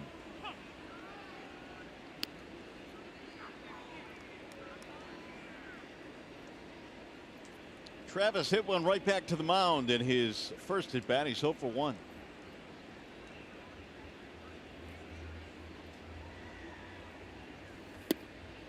Darting outside and low. 1-2 now on Travis. Jordan has done a very nice job since the first inning. The one ball that Hernandez hit was a 92-mile-per-hour fastball, which was located pretty good, but he threw him back-to-back pitches. And then the one by Smoke. Other than that, he hasn't missed at all over the heart of the plate. Slowly roll toward the third base side. Candelario, quick throw, he is not in time. It'll be an infield hit for Travis. See if the Tigers want to scope it out, take a look at it. That's an AstroTurf hit. You see where these guys are playing. Because of the AstroTurf, guys play a lot deeper than normal. And if Candelario was playing in shallower, he'd have been able to cut this ball off and get a play. But you have to respect the turf, which is why all the infielders play deeper on the artificial turf.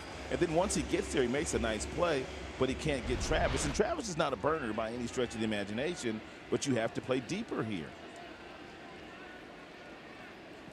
Back-to-back singles, 2 on now with 1 out. Top of the order coming up, Curtis Granderson. Fly out ground out for Granderson. Strike 1. Granderson still has some pop in his bat. Had a 2-homer game against Justin Verlander in Houston a week ago to give him 9 on the season.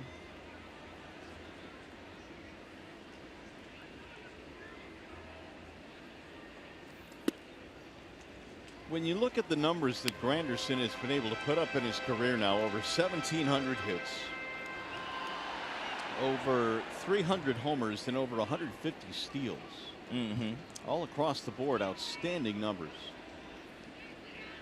Of course, we saw a lot of that with Detroit when Grandy came up.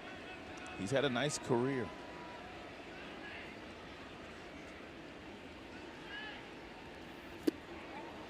1-2. You know, there were a lot of free agents like Curtis Granderson, Mario, that got frozen out of baseball last year in the free agent market because of their age. But Granderson is such a stand-up guy, and he's so good for your team and your clubhouse. He was one of those aging veterans that didn't have to wait through that free agent period. He got a job early. He's got that extra dimension. Ooh. The can held it there just a tad outside, and the count levels now at 2.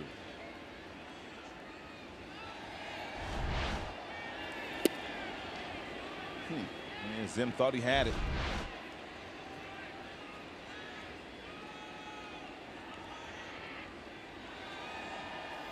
Swing and a miss. Granderson out on strikes.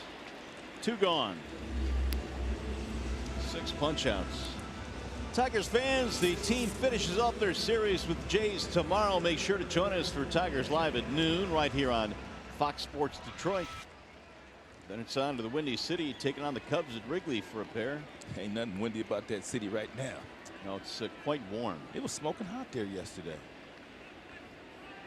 So hot they had guys leaving with heat exhaustion. Yeah, that's not good. I mean, they have precaution that sometimes you won't play when it's too cold. Maybe they ought to start thinking about some precaution when it's a little bit too hot as well, due to 3 players having to leave with heat exhaustion yesterday. That's nothing to play with, heat exhaustion. Say again? That's nothing to play with. No, that's nothing to play with at all. I saw Bobby Wilson. I was watching part of that game. Bobby Wilson, the catcher for the Twins in that game. Right. I mean, he looked like they had to take him out of the game, and he did not look good physically. They had to take Rosario off the field too yesterday. 0-1. And Tigers in Toronto have been fortunate the last few days to have the comfortable dome here to play underneath with the excessive temperatures outside.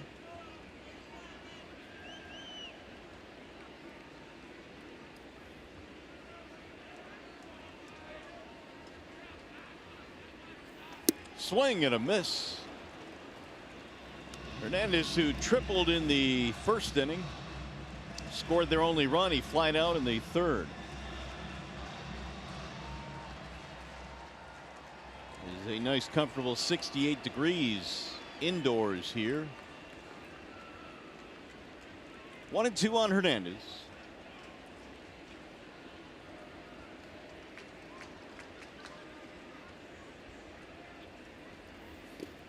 Darting low and away, 2-2.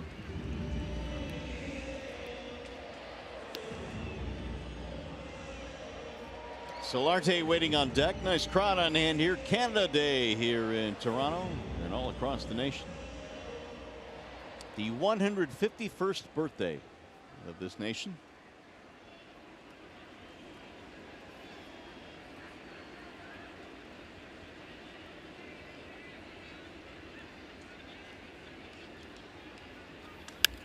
Popped him up. Sky high in the air to shallow center. It's going to be Jacoby Jones to end the threat. No runs, 2 hits, 2 left. On our way to the 6th.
our heroes, because no matter where you serve or when you served, we stand ready to serve all military families.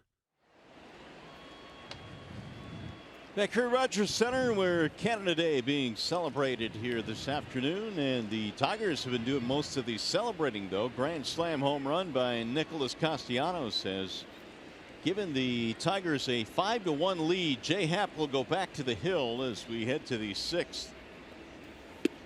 And John Hicks will lead things off. It'll be Hicks, Martinez, and McCann. You've got to go back all the way to May 10th, the last time that Jay Happ gave up 5 runs in a game, spanning 9 starts. So he's been good.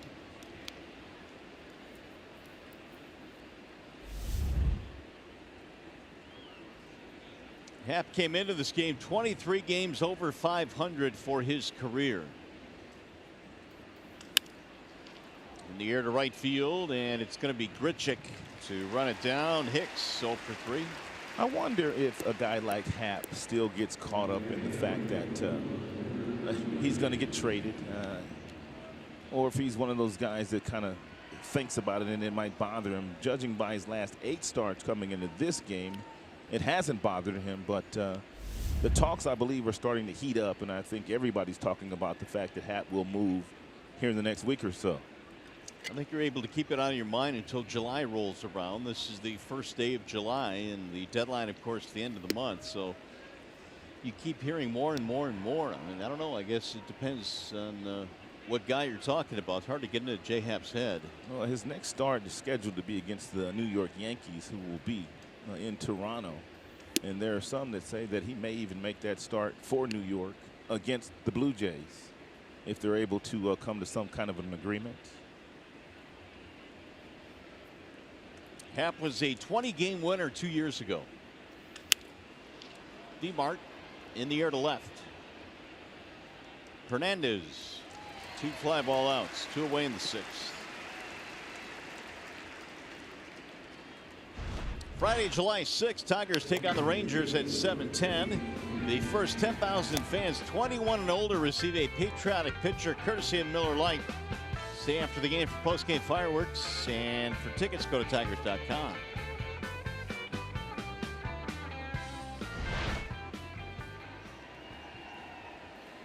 So with 2 gone, here is McCann.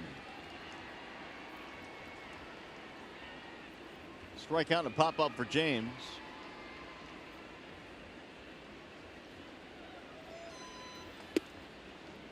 This is a Jays team that suddenly have gotten really hot at home, 14 and 12 in June, but they've also won 10 of their last 11 here in this ballpark.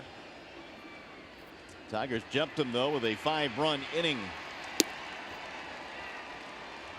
Jays averaging over 5 runs a game in that 11-game stretch, hitting over 300. And they had their ace on the mound today in Jay Happ, but the Tigers have gotten to him. McCann drives it foul, 2-1.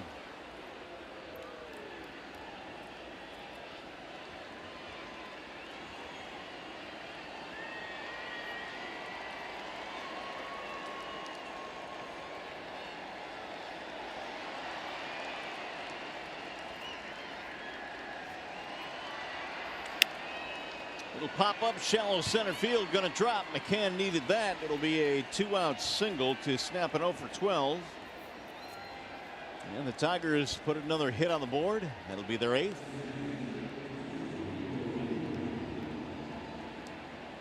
.90 total for Happ. The most stressful.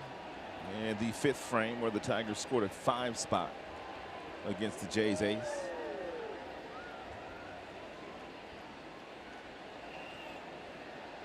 This is how it started for the Tigers last inning, a 2-out single. Only last inning it was Goodrum. Nico drives one to right field. It's slicing toward the corner, and that is a fair ball off the wall. McCann coming to third. They'll stop in there, and Goodrum has a double. What a day Nico has had.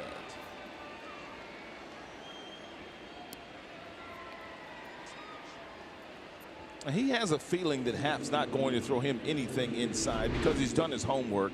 and he takes that fastball that he tries to sneak by him, and he nearly hits it out of the ballpark the opposite way off that 328 sign. McCann taking off from first base, not the fleetest of foot, therefore he couldn't score.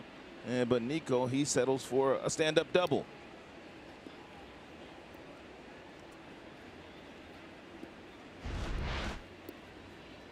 Jays have some action in the bullpen now. Tigers have another 2-out threat going. Axford, the right-hander, tuning up. Now here's Iglesias as the Tigers trying to add on here in a 5-1 lead.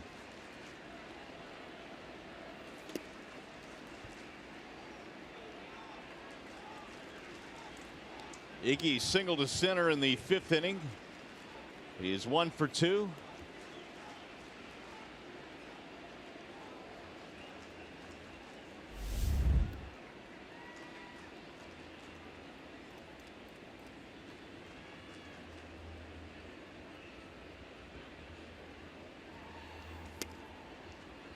Two and 0 on Iglesias.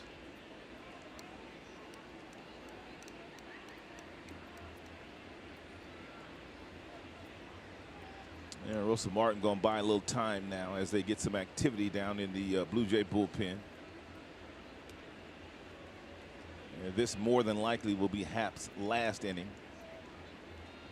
And it could possibly be his last batter if he loses Iglesias.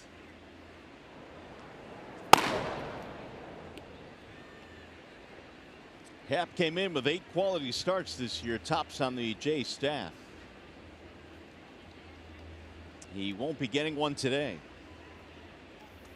Way high, and the count goes 3-0, and he's about to load the bases again.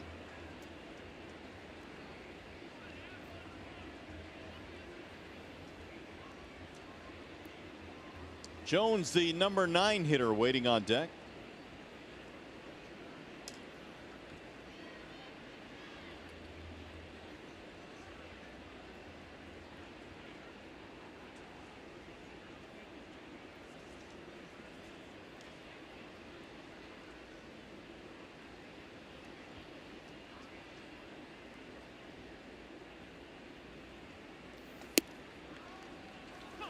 Three and one.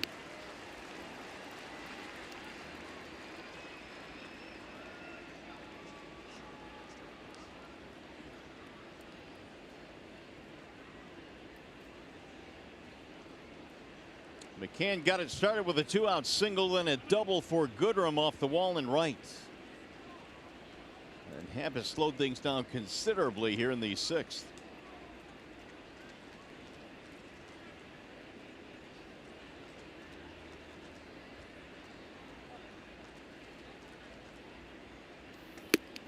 Three and 2 on Iglesias.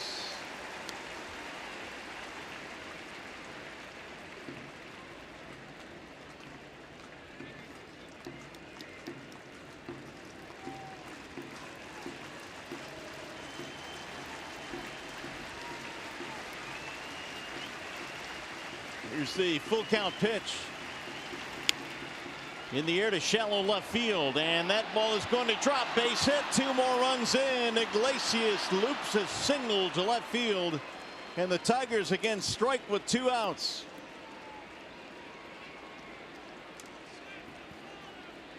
It's a good at bat by Jose Iglesias. The count was 3-0. It worked its way back to 3-2. That's a good fastball that was inside against Happ, a cutter. And Iglesias able to fight it off over the head of the shortstop Diaz for 2 more runs for the Tigers, and that's going to be it for Happ. Axford will be coming in. Iglesias 2 hits, 2 RBIs. And so the Tigers put up 7 on the Jays ace here today. 7-1. He'll be back.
at least with 2 outs, and he got a couple of them here on the Iglesias 2-run single to send Axford in the game. And now here's Jacoby Jones, who looks at a ball high. Wall-side Windows pitching change. Axford in for his 35th appearance. And checks in with a 4.62 ERA. The former closer and hard thrower has 34 strikeouts. He's walked 16. Axford pitching in his 35th contest this year.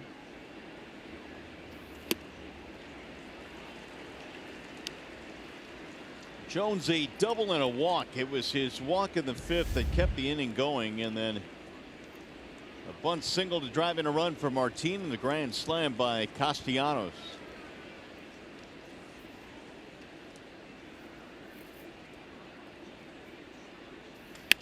Soft line drive caught by Diaz. It's short, and that will end the inning. Tigers pad the lead. They scored 2 more.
Sports Detroit is brought to you by Bell Tire. For tires and auto service, everybody needs a Bell Tire guy. And by Chevrolet, the most awarded and fastest growing brand the last 4 years overall.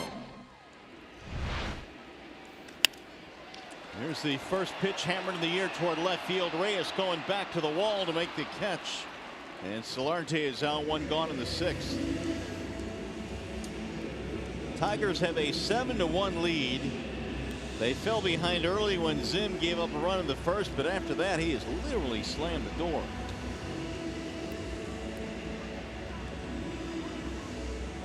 Tigers got 5 runs on a grand slam, highlighting the 5-run 5th and then 2 more in the 6th. All 7 of the Tigers' runs scored here today against Toronto have come after 2 were out in the 5th and 6th innings.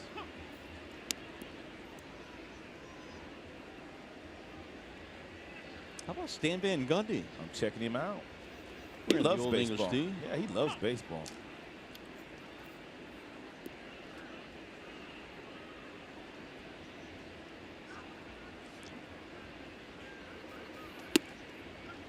Ball high, and the count 1-2 now on Justin Smoke, who doubled in a run in the 1st inning.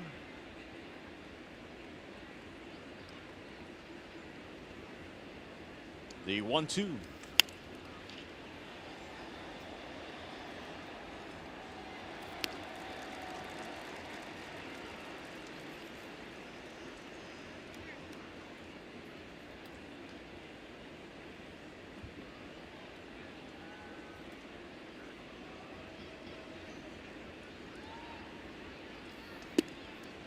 Smoke thought about it, didn't offer. Now 2 balls and 2 strikes.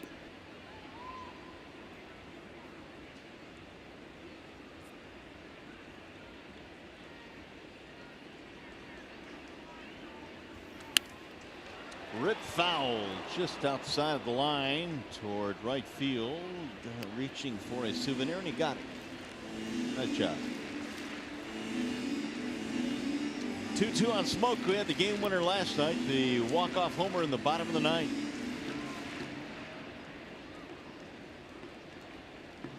Tigers trying to snap an 11-game losing streak in this game today, and they lead 7-1.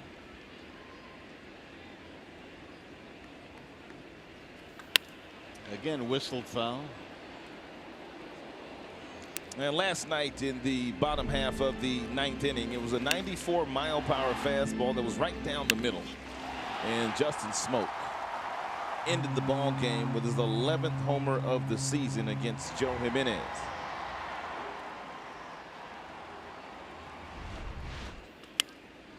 Pulled to first. This will stay fair. Right at Hicks.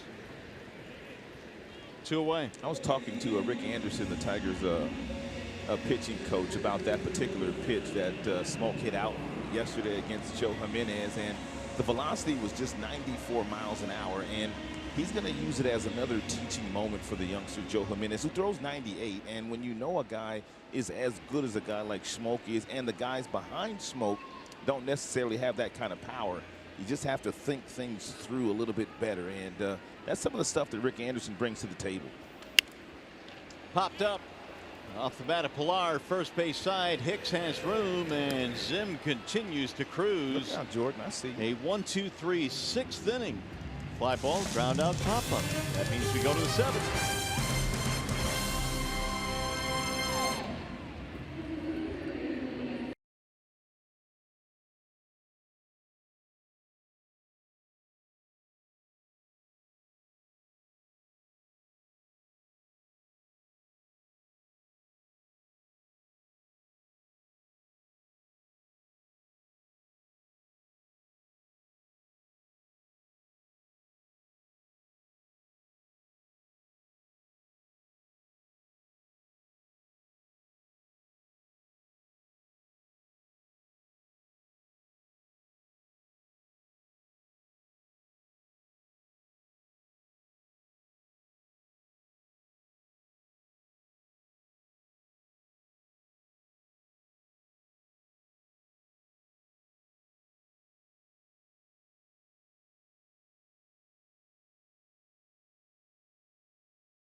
The game, if you missed it, the Tigers scored 5 runs in the top half of the 5th inning. Nico Goodwin with a big 2-out knock, and then you had another hitter getting a nice base hit, Iglesias.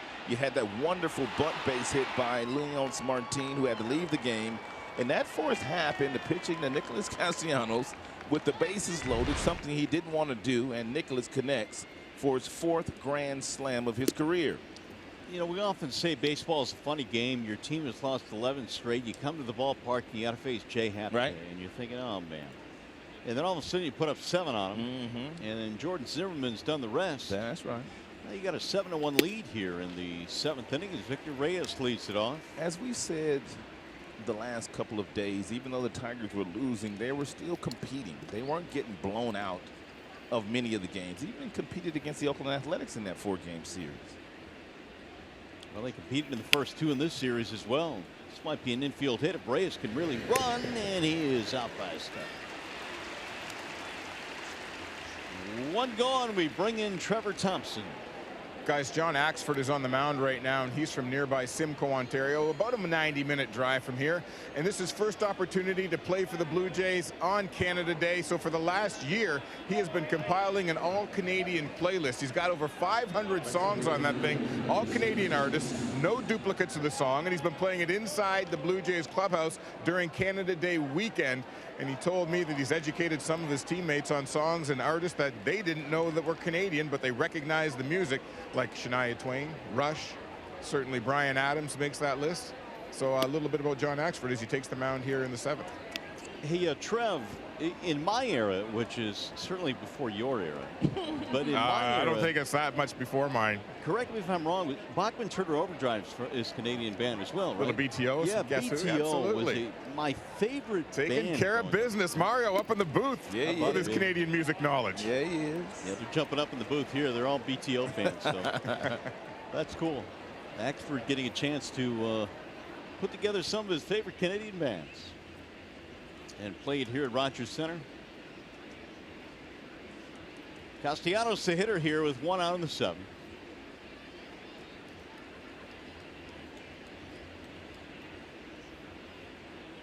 Now Axford with the 1-1.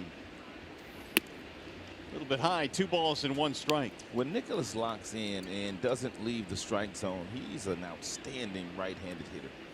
I mean, that fastball 96, a touch above the belt buckle. Nicholas able to lay off of it. Now he's got himself in a really nice, friendly fastball count. Should Axford give him a fastball? Ooh, in on his hands. Oh, get off me, ball. At 95 miles an hour. That was a running fastball, too. Here's a situation where you know you're going to get a fastball and you just commit too early. And it's a pitch that you obviously should lay off of because he threw it right at him.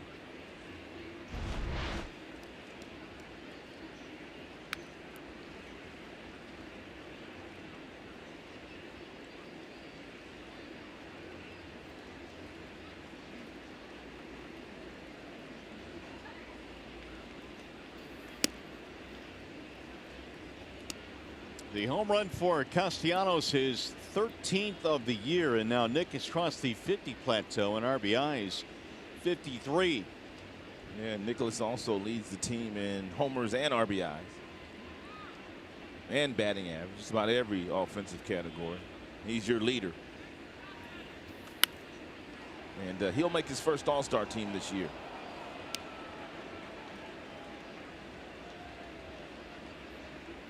Here is the Tiger box right now, and no, it's not. No, that can't be right. That could have been yesterday. It might have been. Yeah, Nick's saying I ain't 0 for 4. Yeah.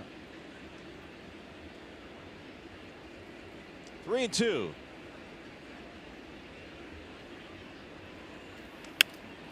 To right field, slicing to Grichuk.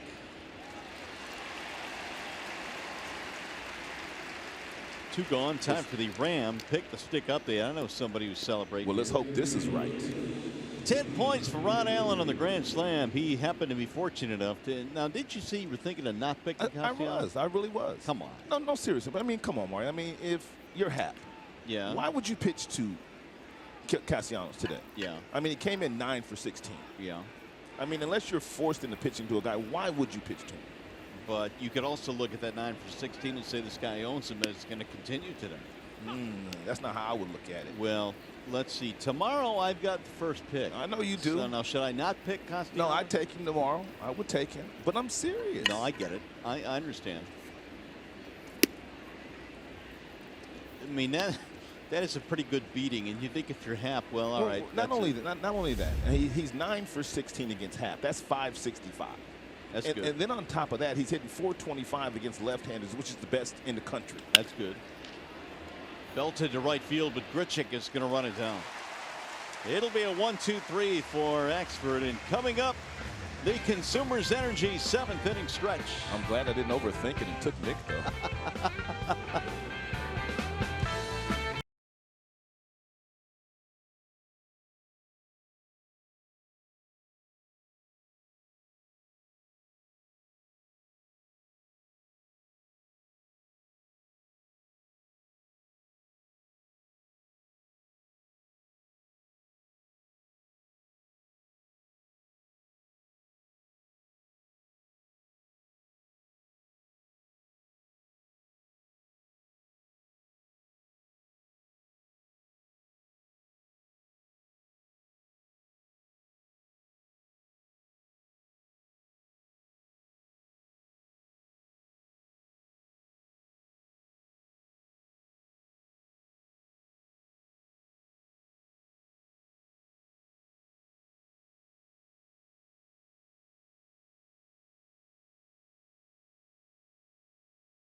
Bottom of the 7th now here at Rogers Center. Tigers holding on to a comfortable 7-1 lead, and for the Jays it'll be Russell Martin to lead things off on Canada Day.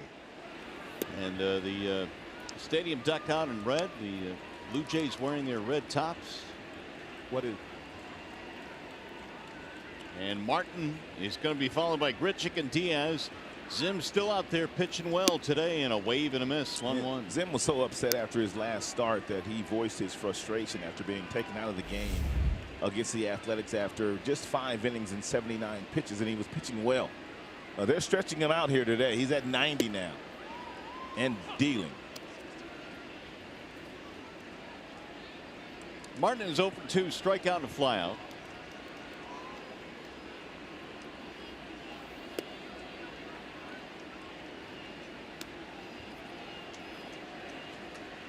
If you tuned in a little late today, you missed the grand slam by Nicholas Castellanos, highlighting a 5-run 5th inning which shifted the ball game into the favor of the Tigers.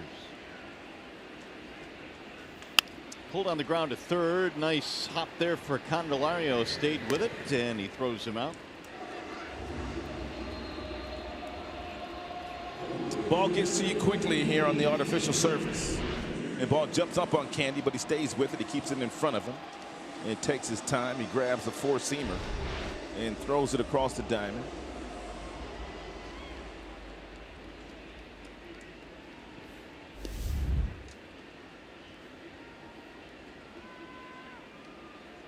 Two groundouts for Randall Grichuk. 1 to second, 1 to short.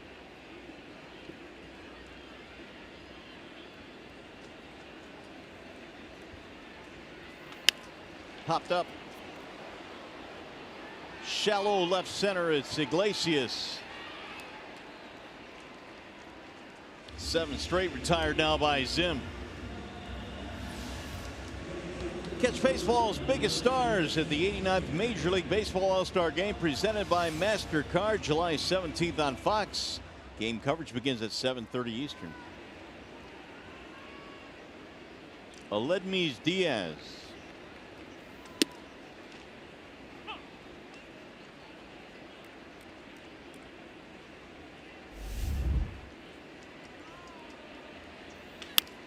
Ground ball left side, Candelario, and Zim has himself another 1-2-3 inning. We go to the 8th here in Toronto. Tigers baseball presented by Bell Tire.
Huge day, his 4th career grand slam, and really, Rod, Jordan Zimmerman has done the rest. I'm not sure that's not the bigger story today. Jordan Zimmerman is the story here today. I mean, 7 innings, 5 hits. He gave up that 1 earned run in the 1st inning, and he's pretty much shut down of the Toronto Blue Jays since then. Now it looks like he's lobbing, trying to stay into the game for 1 more inning.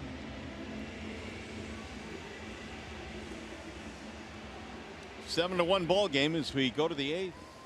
No, he's done. He's getting handshakes. But outstanding job today by Jordan. 6-8, 18 to 26 in first pitch strikes. Got a wall side windows pitching change. It'll be Jake Petrichka. 5.40 ERA for Petrichka.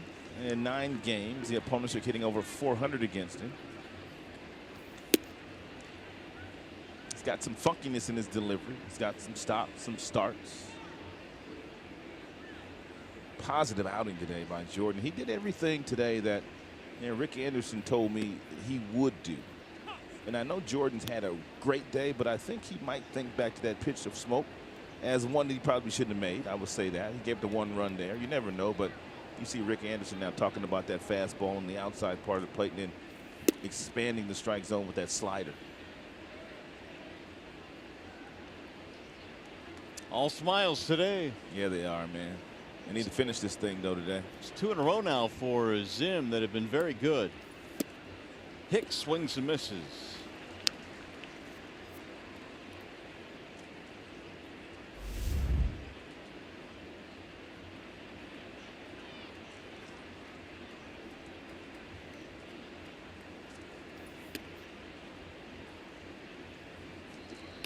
Three and 2 the count. Petrichka used to pitch for the White Sox.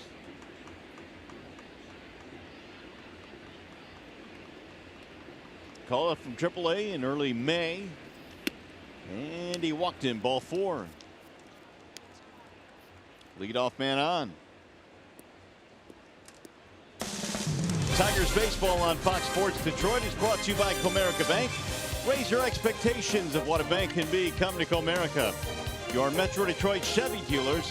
Visit ChevyDetroit.com. See why Chevy drives the Motor City. And by Wallside Windows, we can do that. We are the factory. Tigers on top 7-1 here at Rogers Center. We're in the 8th inning, and Victor Martinez will stand in. Villard is 0 for 3.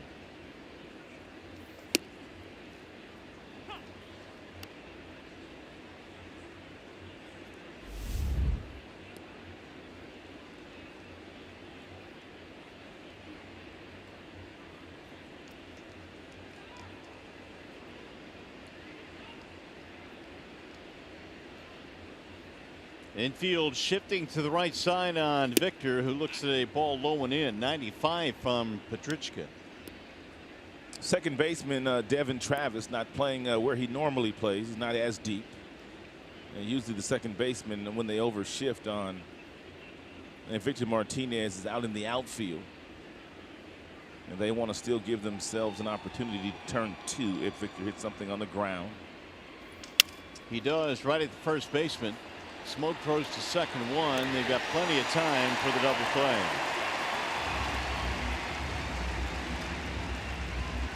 Two gone now when we check in again with Trevor. Guys, when this series started, Ron Gardenhire was asked, besides Nicholas Castellanos, who else on this team is an all-star or has all-star potential right now?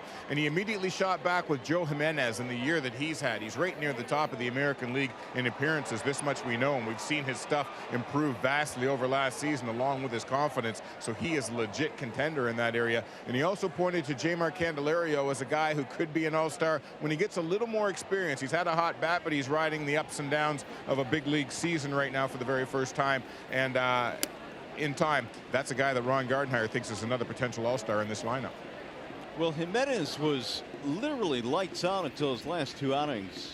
The one that he had against the Oakland A's, and of course he gave up the game-winning homer here yesterday. But he is an all-star in the making, I think. Oh, for sure. As is Candelario.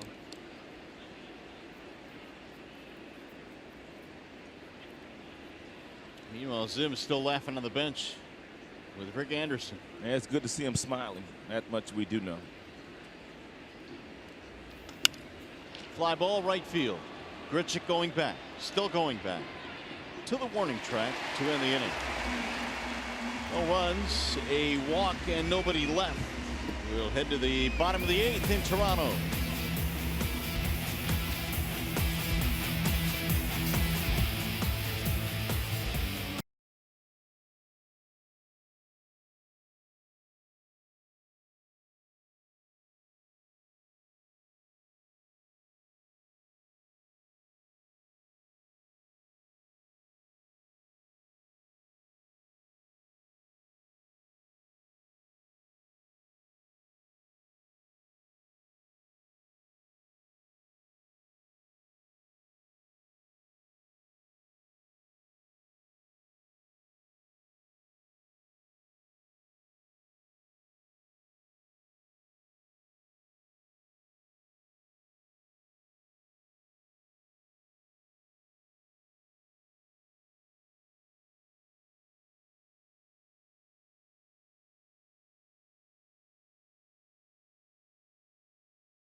Zimmerman's overall day gave up just 1 run here today on 5 hits.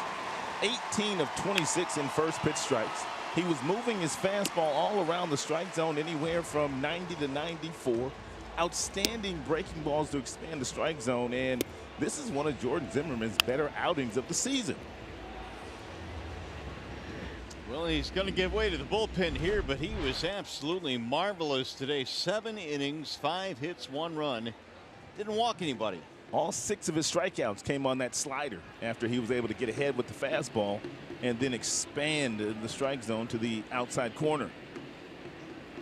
Here is Devin Travis now. And Blaine Hardy takes over on the hill for the Tigers. And Blaine Hardy did marvelous work in the handful of starts that he was able to get while the Tigers were nursing some injuries to Zimmerman and also Liriano.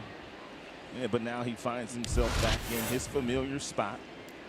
Wall-sized windows pitching change in the bullpen. 3.59 ERA for Blaine.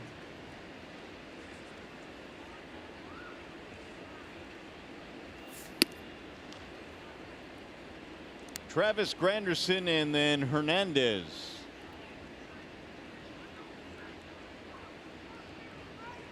These two teams will square off again tomorrow. Then the Tigers fly to Chicago.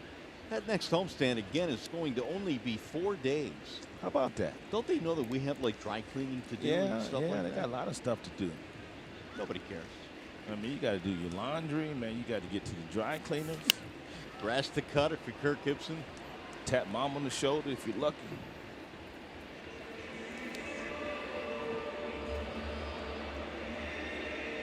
No, you did not. Absolutely. It's only 4 days. 2-2 the count. Devin Travis. Now Hardy's 2-2, and it's shot to right field, base hit. Leadoff single here in the 8th. Here is the upcoming matchup presented by Wallsat Windows. Tomorrow. What we got? Tomorrow, we've got Mike Fiers and Ryan Barucki. Heard some goody things about Barucki. In Major League debut against Houston, 6 innings, 2 earned runs, 4 walks, and 3 strikeouts. And going up against Mike Fiers, who's been really consistent all year.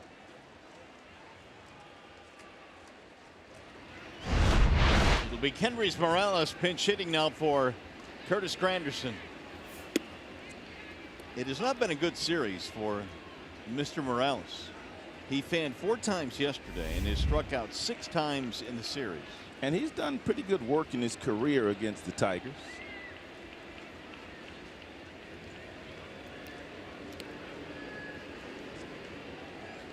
Tigers lead 7-1. We're in the 8th inning.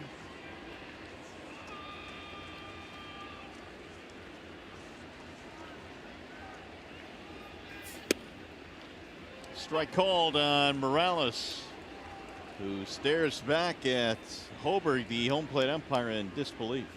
You saw Kendrys Morales when he first came stateside, didn't you? I did.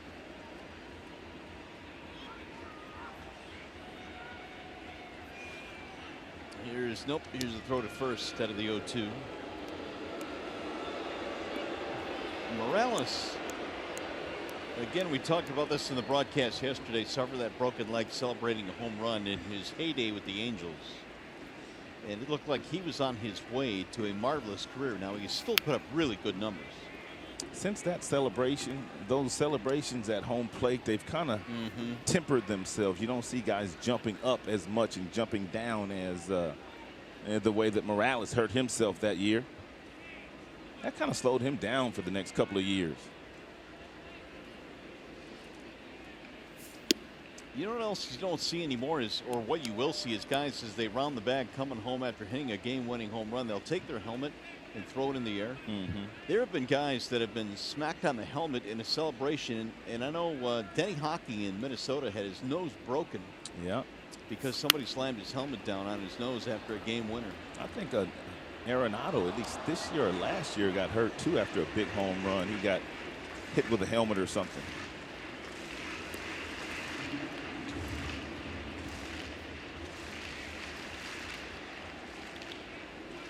Morales has twice driven in over 100 runs in a season. High fly ball. Will stay in the park.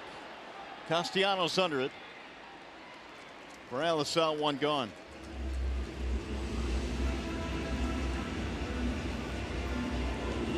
Now Teoscar Hernandez.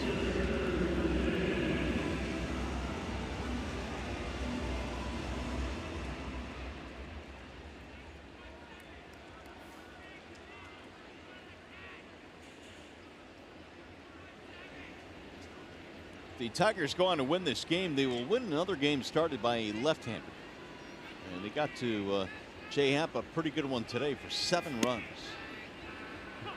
Tigers one of the better teams versus lefties. Yeah, last time Happ gave up 7 runs in a game, it was May 10th. So it'd been a while since he'd been touched up.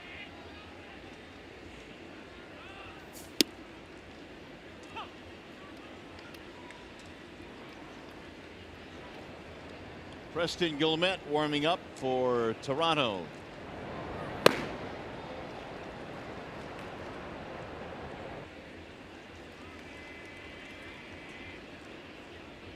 Here's the 0-2. Another fly ball to right field. Castellanos backing up. Right to the edge of the warning track. 2 gone. We'll bring up Solarte.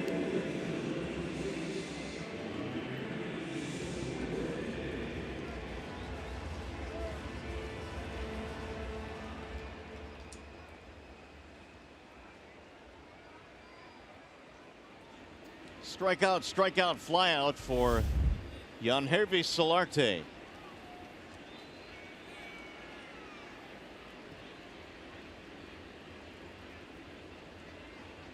And Hicks going to play behind Devin Travis over at first base, which means they don't mind if Devin Travis takes off for second. Again, fly ball to right field. Set a and record. Again, it's deep, and it's Castellanos to haul it in. And that is it after the leadoff single, nothing doing. We go to the 9th here in Toronto.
This one, and the Tigers now will face Preston Guillemette, who has come in. Yeah, Keating doing a nice job back at the Call Sam studio, holding it down by himself. this weekend.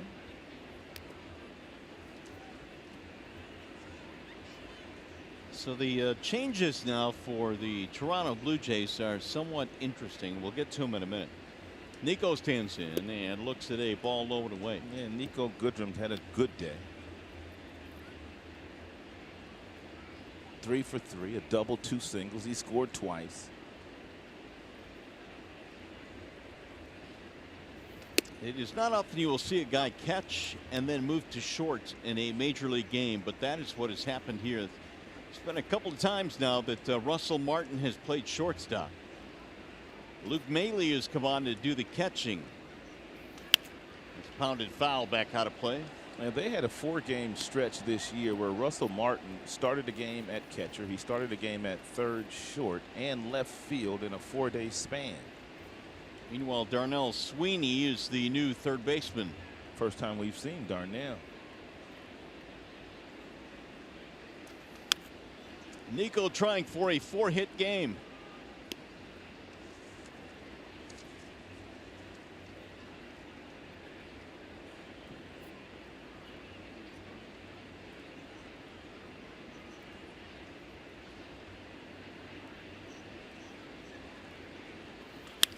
He's got one. Down the line, a base hit for Nico Goodrum, who is 4 for 4 today. Wanted to go back and revisit one of the bigger at-bats in this game. It came in the 5th inning. Happ was on the mound. He fell behind Iglesias. 3 balls and no strikes. He came back with a fastball at 92 for strike 1. Threw one up top that Iggy swung through, and then he jammed Iggy, but Iggy was able to fight that ball off for a big base hit, and that's when the floodgates kind of opened in the game for the Tigers, and Iggy drove in a couple of runs. So nice job by Iglesias today, all the way around. 2-run single for Iglesias came in the 6th inning. The big base hit in the 5th, 5-run 5th. The first 4-hit game in the career of Nico Goodrum.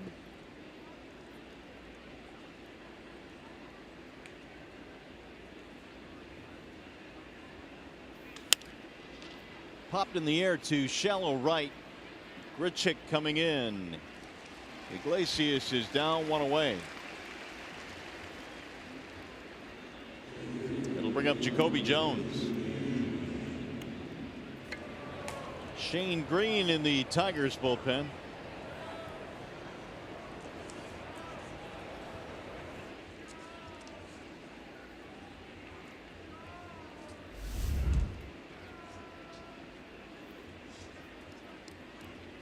Green has not pitched in a game since the 26th. He was throwing in the bullpen last night, but never got in the game, or yesterday, I should say.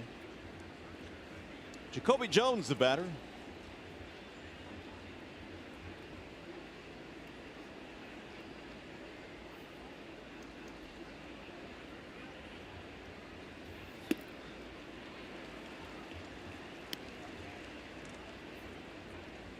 There's Castellanos, who busted this one open early with a grand slam in the 5th. Yeah, he's been the big man on campus all year.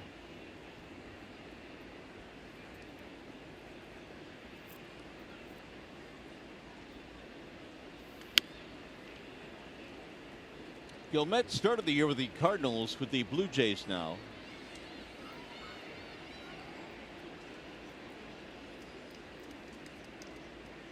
The Jays claimed off the waiver wire on June the 9th. Adding some bullpen help. He was pitching for the most part at AAA with St. Louis, and he was really good there. It'll dive low and away, 2-2. And even a stint with the Tigers organization in Toledo in 2016. 65 games.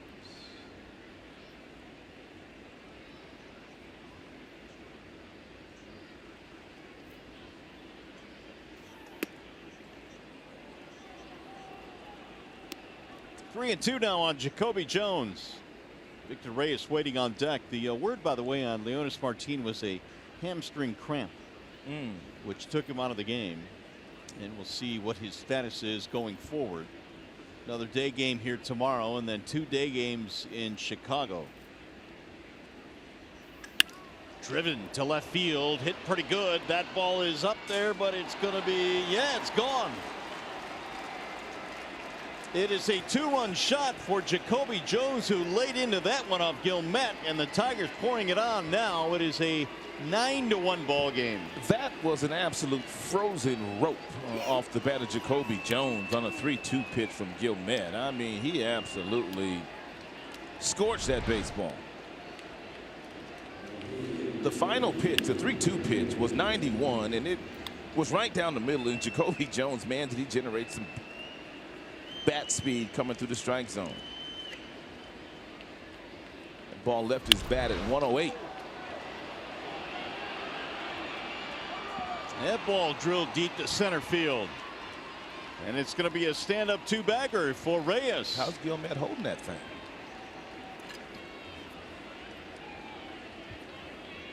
So the Tigers pouring it on today, busting out of their 11-game slump. They lead 9-1 with no signs of letting up. Reyes didn't start in the game today. He came in as a pinch runner for Leonis Martin when he had to leave in the 5th. And he scored, and now he is doubled in his second plate appearance of the afternoon. 13 Tigers hits today, the second double of the year for Reyes.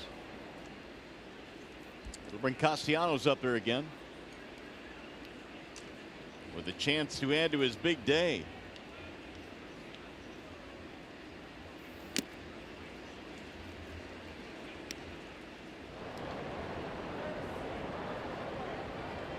There's more action in the bullpen. Mize warming up for the Blue Jays, the left-hander.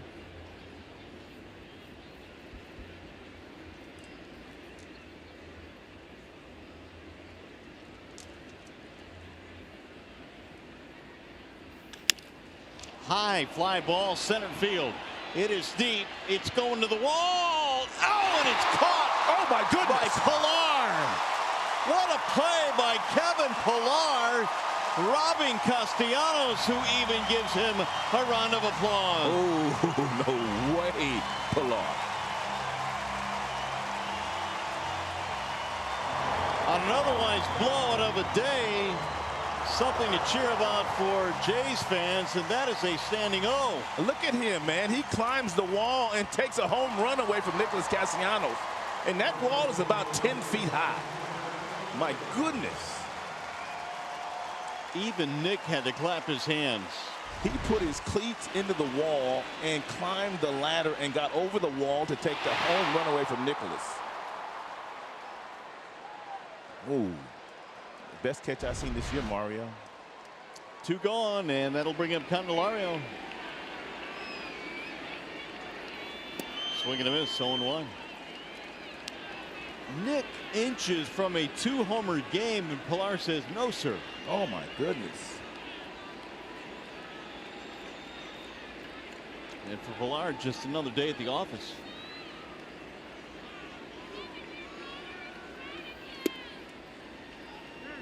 And we talked about Pilar, and he is much more known for his defense than his offense. But, man, what a special play. My goodness.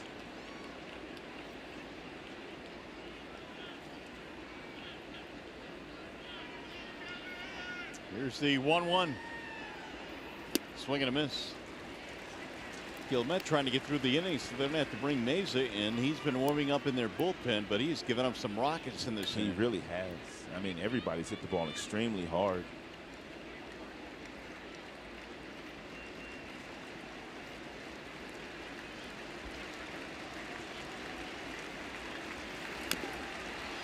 Just got a piece, and Candy stays alive. Yeah, one more look at this play by Pilar. I mean, he goes up and he jumps halfway up into the wall. Halfway up into the wall. And then he jumps up and over the fence. That's ridiculous. I mean, it's crazy. Crazy. I remember Rajay Davis made a similar play like that a few years ago here, where he climbed the wall in left field and made one of those acrobatic type catches. Oh, my goodness. Nick can't believe it. He gave him some props. He sure did.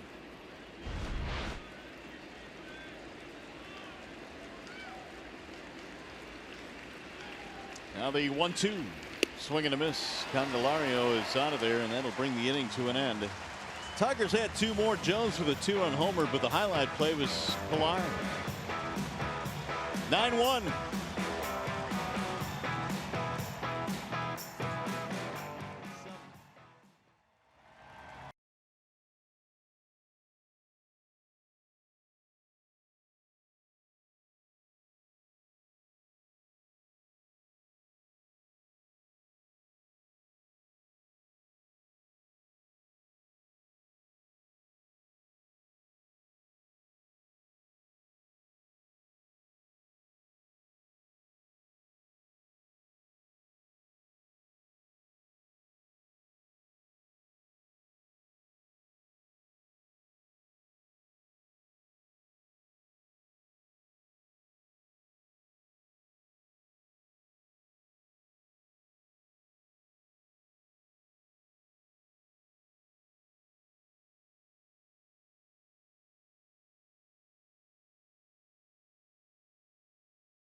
Offense come alive. We've seen Kevin Pilar just make a ridiculous catch out in center field. The one thing I'm glad about, Rod, is that this was not a tight game, and that hurt the Tigers, because that would have been a crushing blow to take. But a good day for the Tigers overall. No doubt about that. It starts with Jordan Zimmerman, the starting pitcher, and that's one of the things that you and I talked about at length. It was going to take one of these starters to go out there and put up a bunch of zeros to allow the offense to relax and wake up and swing the bats. And today it was Zimmerman, and the offense really woke up. Yeah, the offense woke up because Nick Castellanos hit a grand slam. He just continues to lead this offense. Good to see him come through again. Well, today. he just feasts on left-handers. He feasts on first pitches. Even when he falls behind in the count, he knows when to go the opposite way. He knows when to try to drive the ball into the seats. He is emerging as one of your better, more talented right-handed bats in the American League. Justin Smoke leads it off and rolls one to Nico Goodrum in short right field. Goodrum will throw him out, and one gone. Gene Green's numbers look like this. And Green hasn't really had a chance to get out there in a while because the Tigers have lost 11 straight, so it was imperative that he gets some work here today. Kevin Pilar getting a nice standing ovation after that play he made, and he deserves it.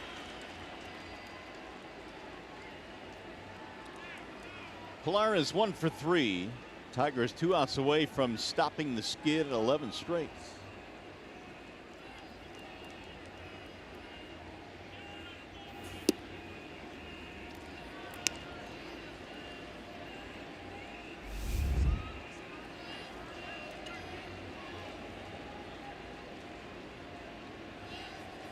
One ball and no strikes on Pilar. Some guys just have an innate ability to get to the wall and know where they are at all times and make a play like that. To climb the wall. Not only that, but he's always diving to his left, diving to his right. Yeah, he's a great defender. He really is. He'll drill this one to center, not deep, and Jones coming over.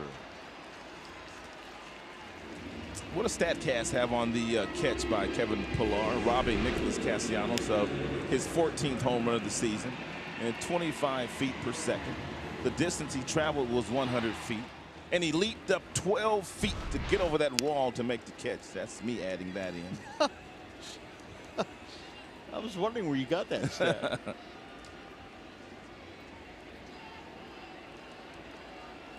Major League average is 64 feet on distance covered. So with 2 outs, it's up to Russell Martin. Tigers tomorrow will be able to go for the split of the series before going to Chicago.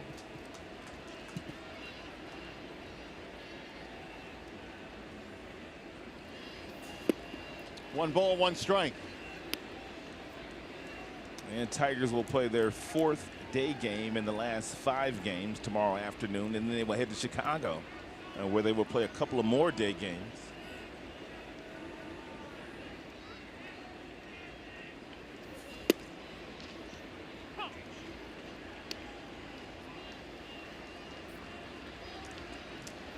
Tigers Live postgame coming up. You'll hear from the skipper, Ron Gardhire, get his thoughts on snapping the streak. They're 1 out away from doing so. Chop to the third baseman should do it. Candelario, and that is that for the losing streak for the Tigers. They win here this afternoon convincingly, 9-1. Castellanos a grand slam, and the losing streak is no longer. Now we send you to the Call Sam Studios. John Keating with Tigers Live postgame.